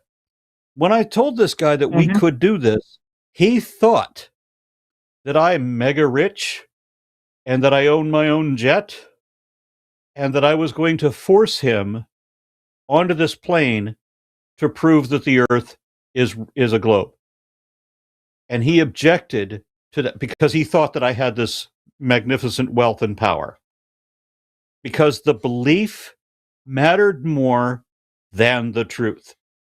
And it took hours and hours to get him to admit that. And that's the thing that I kind of struggle with a lot, is that I'm a very, like, I need to know, like, how things work, why they work, and how we know this. And I struggle with just blindly believing in something. And that's what caused me to deconstruct as a Catholic. That's what caused me to kind of fall out of religion entirely. Because it was blind belief. And especially as someone who is, go on. No, I'm sorry. Go ahead. Okay. But especially as someone who's queer, I myself am trans. I identify as with she, her pronouns. But the idea of, like, especially with Christianity, and as the last caller was talking about, like, the verses that, like, condone or, like, don't condone, like, they don't condone homosexuality or queerness. How people in historically in the church have used those verses against the LGBT community. I don't like having to just blindly follow dogma without there being substantial evidence. And that's what's kind of annoying me, and why I have such a guilty pleasure in watching, like, flat Earth content, is because these people have such a they have such a blind faith to these ideals and this belief that it leaves them blindsided and, like, easily manipulated by anything else. Another argument that I was having with him, with this friend, was that the moon landing was fake. We know that we here on the line know that it's not, know that it wasn't faked. I know that it wasn't faked. You know that it wasn't faked. But the idea that someone could, like, not understand these, like, truths, these events that have happened with millions of people who have seen it or know about it, or even, like, the amount of substantial evidence of these events. How can someone not believe in it? There was a recent fly around the moon. I can't remember, what was it, China? Was it India? I think it was India that recently sent a probe, or it landing to the dark side. Somebody wanted to explore the dark side, but on the way there, when they're up close, they took a picture of the moon as they're going by to go to the other side, and they took a picture of the lunar lander from the 60s. But of course, they're all in on the conspiracy, aren't they? Because you're talking about people who don't. Here's the problem with the flat earthers and the young earth creationists. We're talking about people who don't understand much. And so they want to believe that they know this secret that science is trying to conceal, so that gives them the edge, so that they're the select, the elect, they're the they have the edge over everyone else. That's what they want to pretend. Yeah. And this is everybody I've ever met who believes in that kind of thing has a fundamental misunderstanding of practically everything else. Yep. And that's just. And I that's so envy Lorence. He's just buried in pussy. Huh? I love the fact that even his cat was offended at that joke. And I'm currently texting the friend that I've been kind of talking about this whole time. He asked about the Georgia Guidestones. They can always see the North Star Polaris, regardless of the time. That's just because, as far as I know, the position of the solar system within our galaxy, and how. No, I'm not gonna try and. When you go to the southern hemisphere, you know that's not true, right? Yeah, I've seen the Southern Cross, which you can't see from the northern hemisphere. And when I was in Australia, we could not see the Northern Star. Okay, so there you go, right there. You can't. Okay, I personally did not know that. I've lived in I've lived in America my whole life. I've never gone out of the country. I wish that I could. I hope to have the privilege in the future to be able to travel a little bit. He also had said, "What secret? I'm just believing what I see with my eyes." And then there comes the fact of the matter is that another argument that he's used is to just go outside and look and see that it's flat, when that's not how it works. The Earth is so large that human perception can't perceive the curve. You don't have to go to an exotic place to do this, but I mean, my favorite example is when I was in Iceland. I was in this little town, Fluther, and I'm going back to Solfas, and I'm going to go. I have to turn from there and head on back to Reykjavik. But going from Fluther to Solfas, there's a mountain in the way that I have to drive around. And when I start out, I can see the mountain. I can only see the tip of it. It's like a mesa, but I can only see the top of it. And as I get closer, more and more of it is revealed because of the curvature. The curvature of the Earth is in the way, so that you can't see the base of the mountain. But you don't have to be in Iceland to see that kind of thing. You can see the same thing if you go to visit Mount St. Helens. Just take a picture of what you're looking at and get an image of what Mount St. Helens should look like, and realize you're not seeing the foothill. You're not seeing the bottom of that mountain. You're only seeing the top. Last There's year, another thing you can look at in late 2023 and 2024, I was up in Sumner, Washington, and I know exactly what you're talking about. I was able to see the tip and a little bit under of Mount St. Helens at the time. And as we had gotten a little bit closer, it's such a massive megalith of a fucking mountain, and it's beautiful. No, exactly. You don't need to go thousands of feet up, or even to the ocean in order to see the curve. It's right there. It's just that normally it's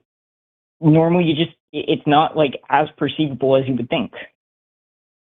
I talked to this flat earther and I asked him if he's ever been on an airplane. He said he'd only flown once, which for me, at the time, I was on dozens of airplanes a year. Ever since COVID, I haven't had the travel experience that I used to have. But there was a time when I was on literally dozens of flights a year. And I remember all these things that you can see to indicate a globe Earth. But the one time that he flew, he closed his eyes and went to sleep. Oh my God! You have so little curiosity. You're one time in an airplane in your entire life, and you don't look out the fucking window? Really? I don't understand how people are that way. Think about this. I would do the same. Hold on. I would do the same only because I'm absolutely horrified of heights, and it would give me a panic attack. Let's think about this. Sure. Okay. I've seen this from airplanes where looking down, as the sun goes down, I noticed that I can see the ground lit up, and then the ground is in shadow. But the clouds above it are still lit. And the clouds above me are still lit. I can see them on the horizon. So there's a point where all of the ground and the lower clouds are all in shadow. Yeah. The higher clouds are still lit. That means the sun is under the horizon. The flat Earth model can't account for that. But you don't have to be in a plane to see it. I'm at a brewery on the side of a lake, one of my favorite places to go and hang out with my snakes, oddly enough. But there's a huge thunderhead.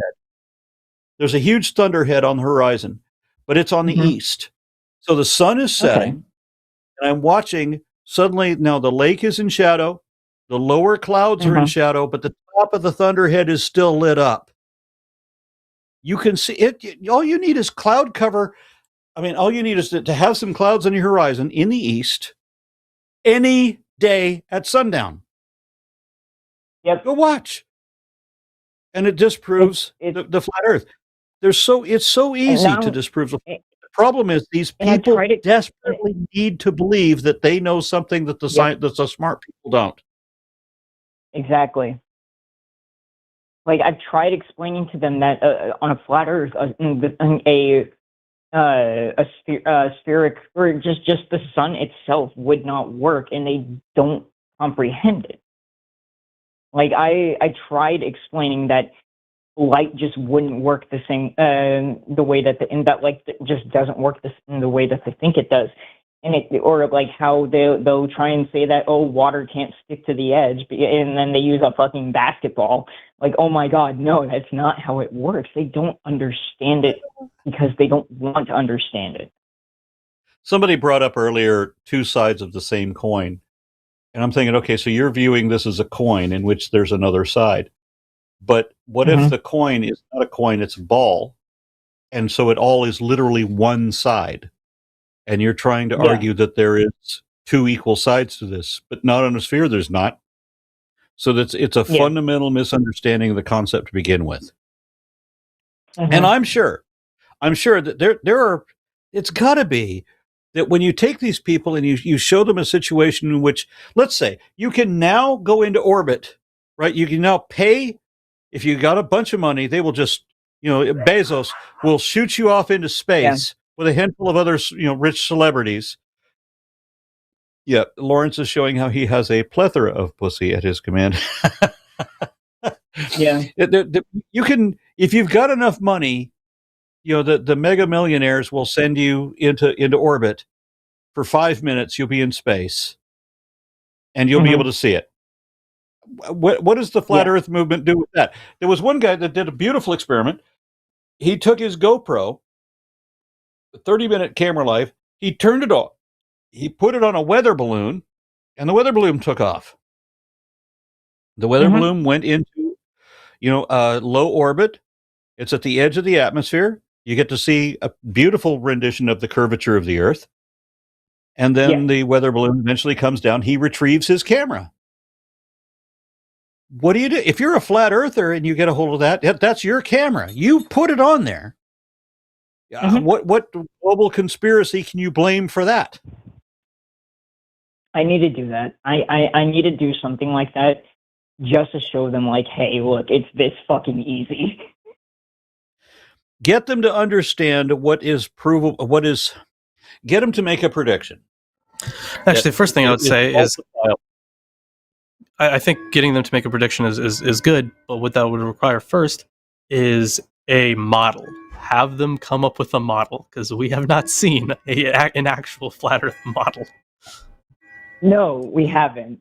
And it's a very good point that Lorence just made. One of the reasons that I quit modern day debate was because they set up a debate between me and a flat earther, And I said, I will only debate a flat earth if they come with a model, something that we can disprove. And so the guy came, he showed a map of the polar projection, and so he said that was his. Okay, fine. Perfect. I can disprove this in a moment.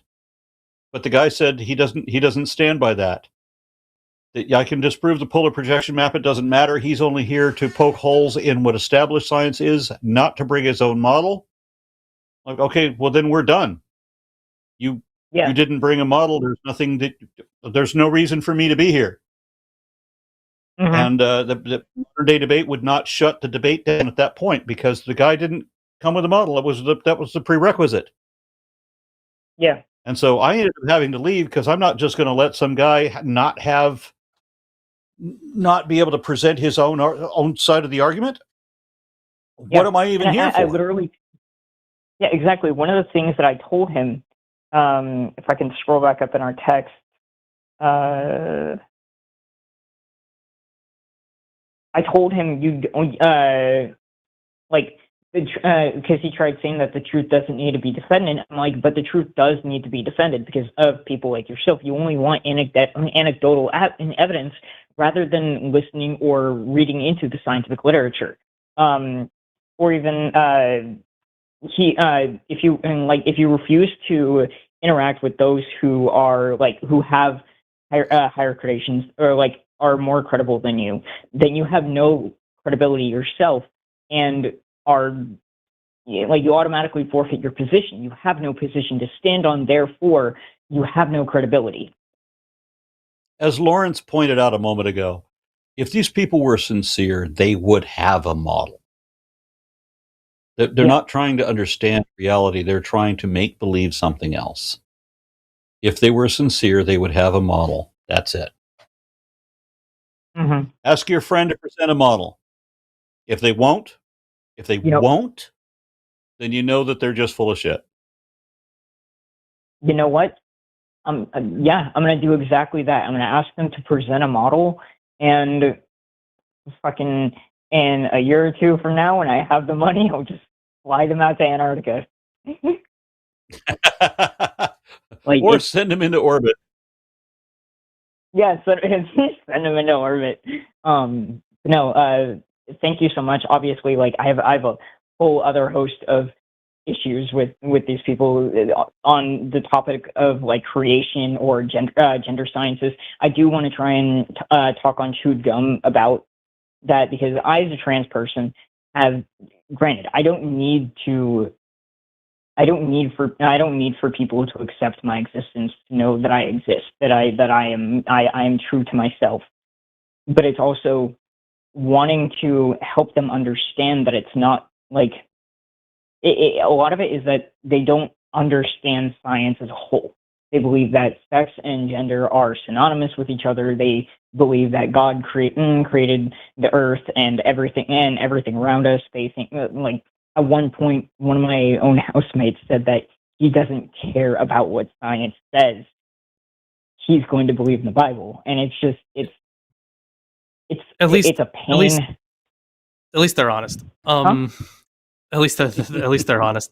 But I would suggest that if people have problems understanding sex and gender, I have found really good arguments from. I mean, obviously they get called TACIS, but I've seen really good arguments from Forrest and Jovan as well. Yeah, I have been wanting desperately to talk with Forrest and Erica because I'm working on fixing my taxes because being kind of homeless, fucks that up. But I am trying to go back into schooling for evolutionary biology. I focus primarily in animal sciences myself. I have a couple of snakes. I've been on my own through YouTube and watching not only degree holding creators, but also people who've been in the reptile husbandry and zoological field for a long time. I've been studying reptile husbandry myself for about 14 years now. I want to in the future work or have my own educational zoo. But that's one thing that I've been trying to kind of communicate with them is that science isn't some massive thing that we need, that like we don't know, and like we're still like figuring it out. We figured out a lot of it. It's just communicating to other people, while the actual like deep state, the U.S. government is lobbying against higher education and education as a whole, and causing, in the last decade or so, a massive wave of anti-intellectualism. Yep, indeed. And it's just it's scary, you know, as someone who is, I at least see myself as fairly educated. I try and present myself as such as well, and it's so scary seeing these people pass around these beliefs that the Earth is flat, that vaccines cause autism, that like the government, and that like people are like hiding that like the moon landing is fake and stuff like that, and they don't realize the actual harm that the U.S. has done, the things that they've done in Central and South America. They don't understand the genuine history of like American imperialism and just the negative effects that capitalism has had on us as the population as a whole. Do you get that you can be an American and be proud of your country, at least what it's supposed to stand for, even if you know that it doesn't really stand for what it claims to stand for? You can be proud of what it's supposed to stand for, and want to advocate for that. But we know, just like when we have a son with felonies, you know, you love this thing knowing what's wrong with it, and what we need to fix. I can't understand loving this country, mostly because I and my family have been the victims of the historical imperialism. I'm Pacific Islander. My grandmother's from Guam. Knowing like the effects of U.S. imperialism on places like Guam, Hawaii, Puerto Rico, I cannot love a country that has done historically so much harm and has racism and oppression so systemically built into it. Yeah, and that's exactly correct. The racism is systemically built into it, and I, as someone who does manage to love what this country was supposed to be, and I want this country to live up to its own hype, but I have to admit that the racism, it was always built right into it. Oh yeah, it's the very foundations of this country. It's why we are the superpower that we are today. Yeah, well, lots to talk about that. There's a handful of reasons that we are a superpower, and one of them is that we were the world's drug dealer. We got the world hooked on tobacco. Oh yeah. Oh my. Okay, so I live in an area that is highly affected in drugs. In fact, highly not infected, but highly susceptible to drugs. And I actually work in a field where that is. I'm peer support at a recovery center. I'm a recovering alcoholic myself, and a lot of the people that I know in my life are recovering addicts. The friend that I was talking about, who's a flat earther, recovering addict. Same thing with a lot of the other people, and I recognize and I see that addiction can also lead to those kinds of beliefs. The psychological effects of things like methamphetamines, fentanyl, things like psilocybin, crack cocaine, and it's so depressing to see that a lot of these people who are they're well-spoken and well-meaning people still have this misunderstanding of the basic information because of not only systemic oppression in their own communities, but also them growing up in impoverished and underprivileged areas and having to suffer through the effects of, once again, American imperialism and control and the release of illicit substances into marginalized communities.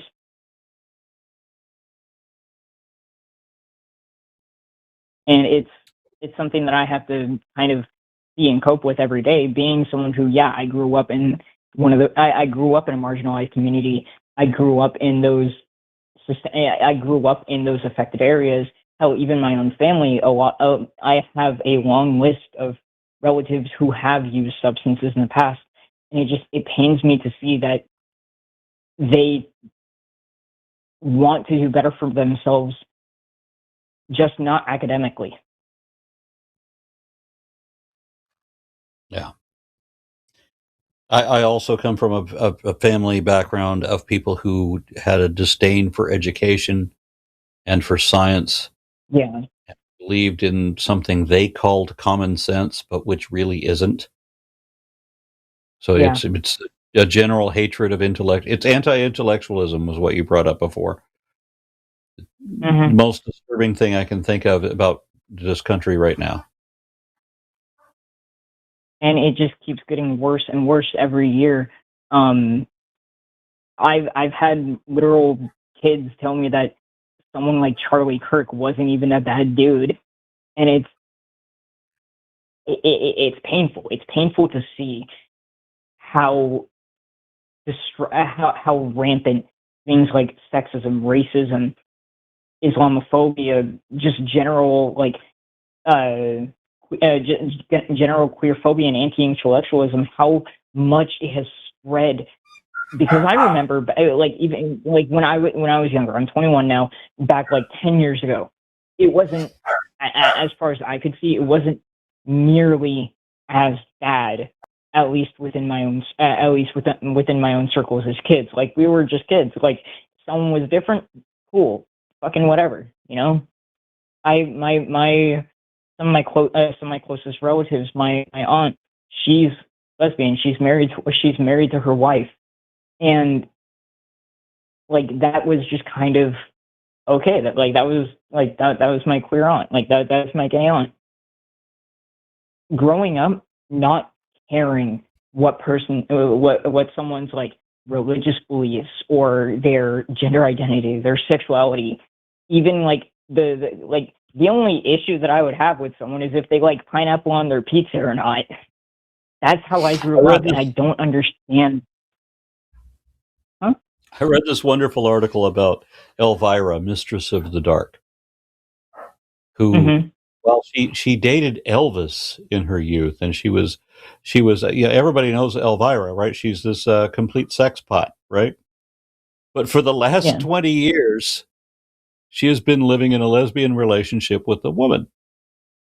And the thing that impresses us most about that woman is that Elvira kept it secret. She didn't tell everybody that she was living with a woman. So how we all want to praise that woman for how do you live 20 years like this without bragging every day, without blazing it on a T-shirt? My girlfriend is Elvira. Yeah, no. How the fuck do you? How? Yeah. Anyway, yeah. Yeah. Thank you. Thank you guys so much for your time. It was. Huh? My pleasure. My pleasure. Yeah. All right, and we never got more theists than that, and it seems that every theist we get on the line always wants to tell me what I believe, and I apologize that I get so triggered by that, because they want the thing that I find annoying is they have to find some way. They know that faith is indefensible, so they have to find some way to pin their own worst fault onto me, to tell me that I believe on faith in what. No, I'm not having it. And so that kind of ends a lot of conversations. No, I don't have a belief. Not the same. And I know that Lorence is going by some philosophical definition which does not apply to the people that we're talking to. The people that we're talking to believe, they understand the word believe to mean make believe, that you're determined to hold this position regardless what the facts are. Lorence is going by the definition that the people he's talking to do not use. Okay, that's something that I've been completely misunderstanding, is that their own definition of belief. When I understand belief, I mean it to be understanding the truth with either empirical or with empirical evidence. You know, and yeah, I can understand that, like, they use the word believe in a sense of like, I believe this to be true, but I cannot understand that. I'm sure Yeah, I mean, philosophers. I I'm sure see what Aron is philosophers. saying. Go ahead. No, yeah, I was gonna say I see what you're saying, right? Because like when they use belief, they think that all beliefs are like on the same level. But yeah, the definition I'm using is the one in philosophy. If accepting a proposition is true, you believe it. That's belief. Yep. That's how Yeah. I use it. Yeah. Yeah, but Okay. they will say, as Kent Hovind said, if you can't prove that it's true, then it's a religion. Yeah, that's stupid. Shouldn't be surprises from Hovid. Kent Hovind just, I would love to just be able to sit in a room with him and like, and one of you guys from the line and just see how that goes. To be a fly on a wall in that kind of conversation. It's a Oh, wonderful phenomenal. notion of holding a creationist accountable. But when we brought up Kitzmiller v. Dober earlier, Mhm. Michael Behe was Yeah. on the stand, and still they could not force him to answer a question with yes or no. There is no accountability to creationism at all. What the? How can you be so lost in the sauce that you just cannot like even hold like conceive the notion of like holding yourself accountable? It's Some baffling. people have this idea that their narrative, if they can shout it louder and drown you out, then it becomes true. Yeah. Well, if you do want to be a fly in the wall for a conversation between, let's say, Aron and let's say Kent Hovind, there is still it's still on the channel anymore. The guy who runs the channel now is he's a piece of shit now. But the video's still there, and it's still a great video when Aron and Kent Hovind were debating, and it was a brilliant few hours. Let me just put it that way. Oh, okay. Thank I you. need to check that out. I need to find that somewhere then. Yeah. I don't really want to shout out the channel because it's run by a shit transphobe. But Yeah. the video was very good, and it was years ago. It was before he was insane. Okay. Yeah. Oh, also, Unfortunate thing, there used to be a couple of good debate channels on. There used to be a couple of good debate channels on, and I would be on either of them, and I can't be on either of them now. And there was a third one that wanted me to be on, and I realized that they have their own problems too. So yeah, the three big ones are all people I can't even work with. Yeah. Yeah, that's the sad part about it. Okay, bring them on the line. But on like those like scientists and creationists debates, the one that Erica had with that one like older younger creationist, where she just absolutely like stomps his argument into the ground, was beautiful. I watched that a couple of months ago when it was put onto YouTube after it was live, and I just loved it. It was so fascinating because I still have yet to study evolutionary biology on the like in the like college or university level. I recognize that I still have a fairly base understanding of biology as a whole. I love it. It is my favorite like subject as a whole. It's my special interest. But I have to recognize that I myself don't have an education in it quite yet. I'm working on that still. But to be able to like see how she not only put her presentation together, but also how she explained it so thoroughly was just phenomenal. And then I've also been watching her her small series on teaching what was his name? The young Earth creationist who had did the final experiment. She's currently teaching him evolutionary theory. Yeah, Will Duffy.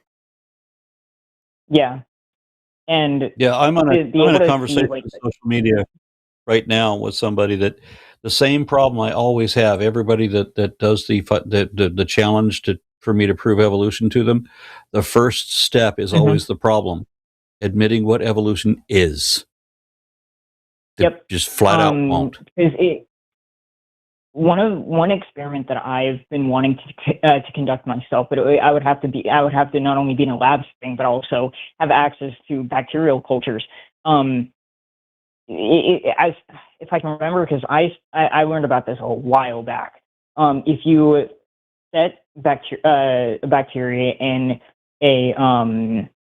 a culture that gets progressively saltier, you'll see as the generations go, the bacteria becomes more and more tolerant to the salt, and that itself, like if I remember correctly, is another form of microevolution. Being able to adapt to the to a higher salt content within a within a substrate is in and of itself a form of evolution.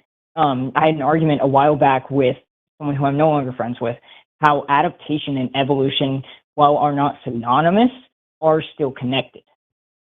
Wait. If you look up University of California, Berkeley does a website called Evolution 101, a beginning primer.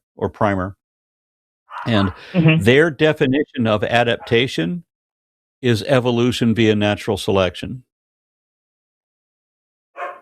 Thank you so much. That helps a ton. Yeah. Okay. So yeah. Yeah. So once again, like the experiment that I described is like an example of microevolution. Like it's not it's not like showing like Australopithecus africanus into Homo sapien, but it's still a form of evolution that you can see yourself. The experiment can be conducted for an hour, and you'll see like tangible results.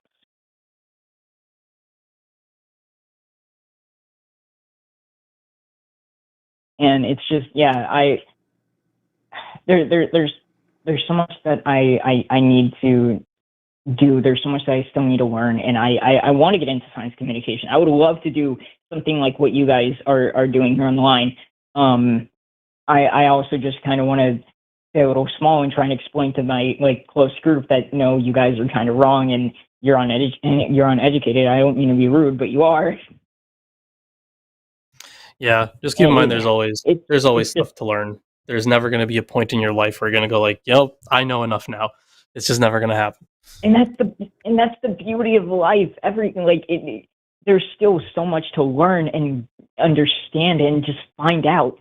I mean, hell, just last year or just this year, they discovered 3 or 4 new species of snailfish. Aron, you're muted. It's amazing. Huh? Aron is talking, but he's muted again. Oh, okay. Sorry, I have to do a jack of all trades thing where I have to be able to argue scripture. I have to be able to argue evolution from the point that the creationists would understand it. Right? I have to understand their arguments better than they do, so that I can argue this.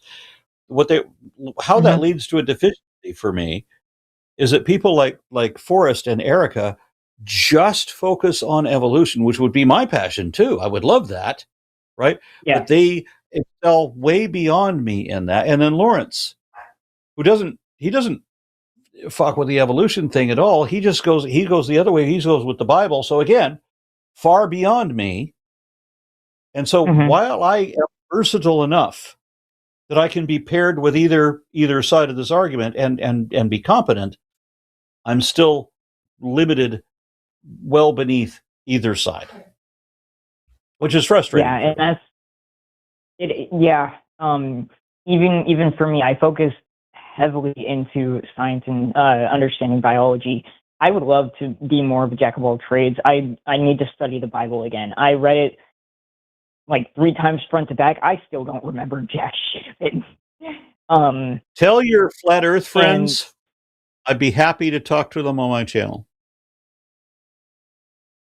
I will. I absolutely will. I will. I need to go to your channel real quick and subscribe. I'm so sorry that I'm not yet. Where is? By the way, Where since is he your mentioned channel?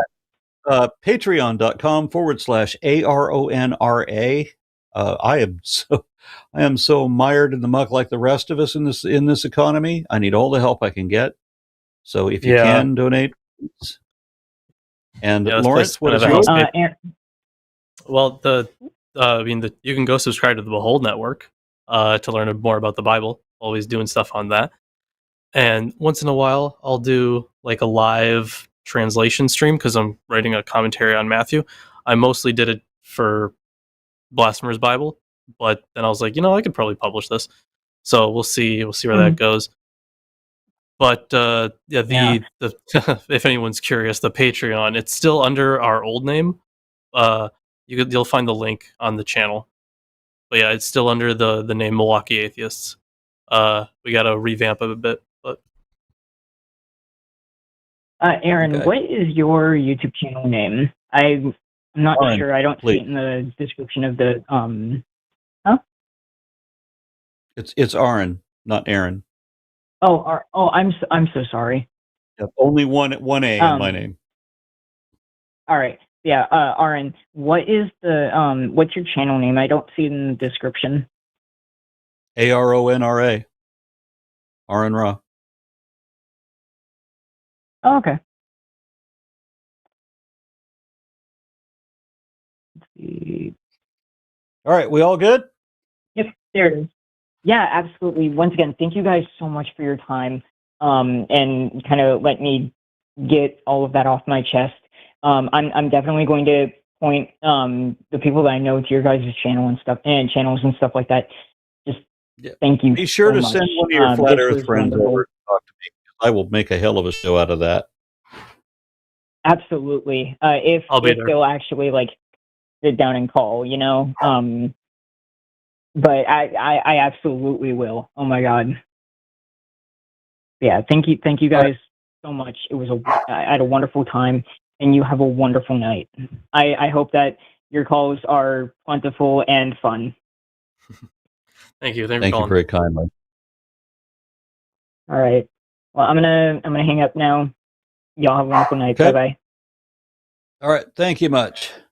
Have a good one. Okay, Lorence, we're going to have to read super chats. You ready for that? Sounds good. Yeah. Okay. All right, let me get We'll this take set up. turns. The first 3 super chats are going to be on a screenshot, and then the rest of them I'll be able to do normally. All right, let Lorence read the first 3. I've got to go shut some dogs up. I apologize. Sounds good. Let Lorence do the first 3. All right. Sure. I'll do my best. Let's see if I can remember how to read. It's hard this late in the show. Yeah, all the letters look the same to me. There was a point, maybe a few months ago, where I forget what I was writing. I was writing a script, I think, and I started writing in Greek, and then I finished the word in English. So that was certainly something. That's fun. So whoa. Okay, I see 4 super chats here. You don't have to read the green one. Okay, oh right, because it's a membership, right? So from Barbara, $5 or no, sorry, 5 is that pounds?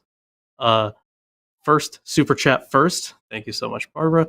Actually, all of these are from Barbara. Looks like, and all 5. I think is it pounds? I think this is pounds. Yeah. Okay. You want callers? Say something pro-choice, pro-trans, or pro-gay.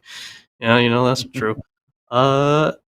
It's raining cats and dogs. You can tell by the poodles in the gutter. all for £5. Thank you so much, Barbara. Okay, let me set up the next one. This is not the next one. All right, $4.99 from. Oh, I'm sorry, £5 from Mystic Mind Analysis.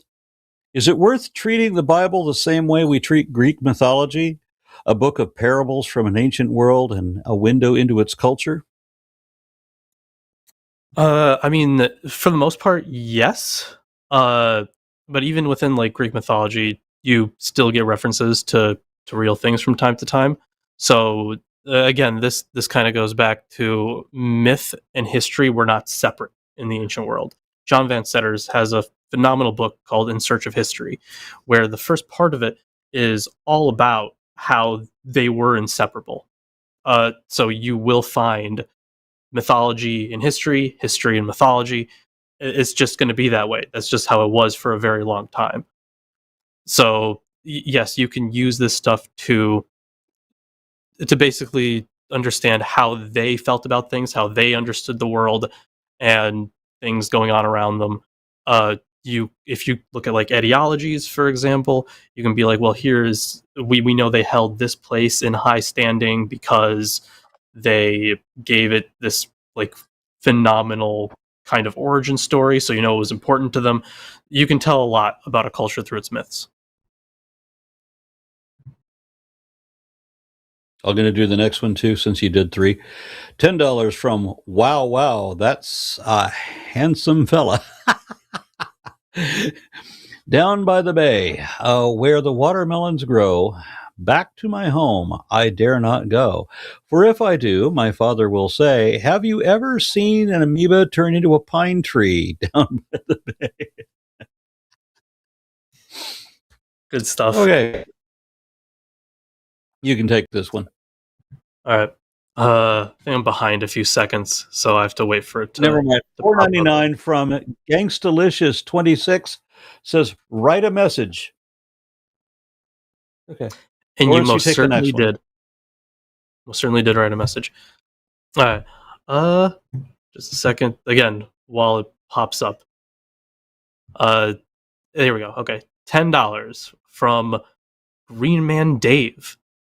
A jack of all trades is a master of none, but oftentimes better than a master of one. That is true. That's it. All right, and I guess that's it. Lawrence, been fun. Thank you for being available for this. I've got other projects I want to ask you to help me with. So looking forward to working with you in the future. Everybody else, check out his channel. His bit on biblical cosmology. I love that one. Thank you. I appreciate that. I do think that's probably my best work on the channel.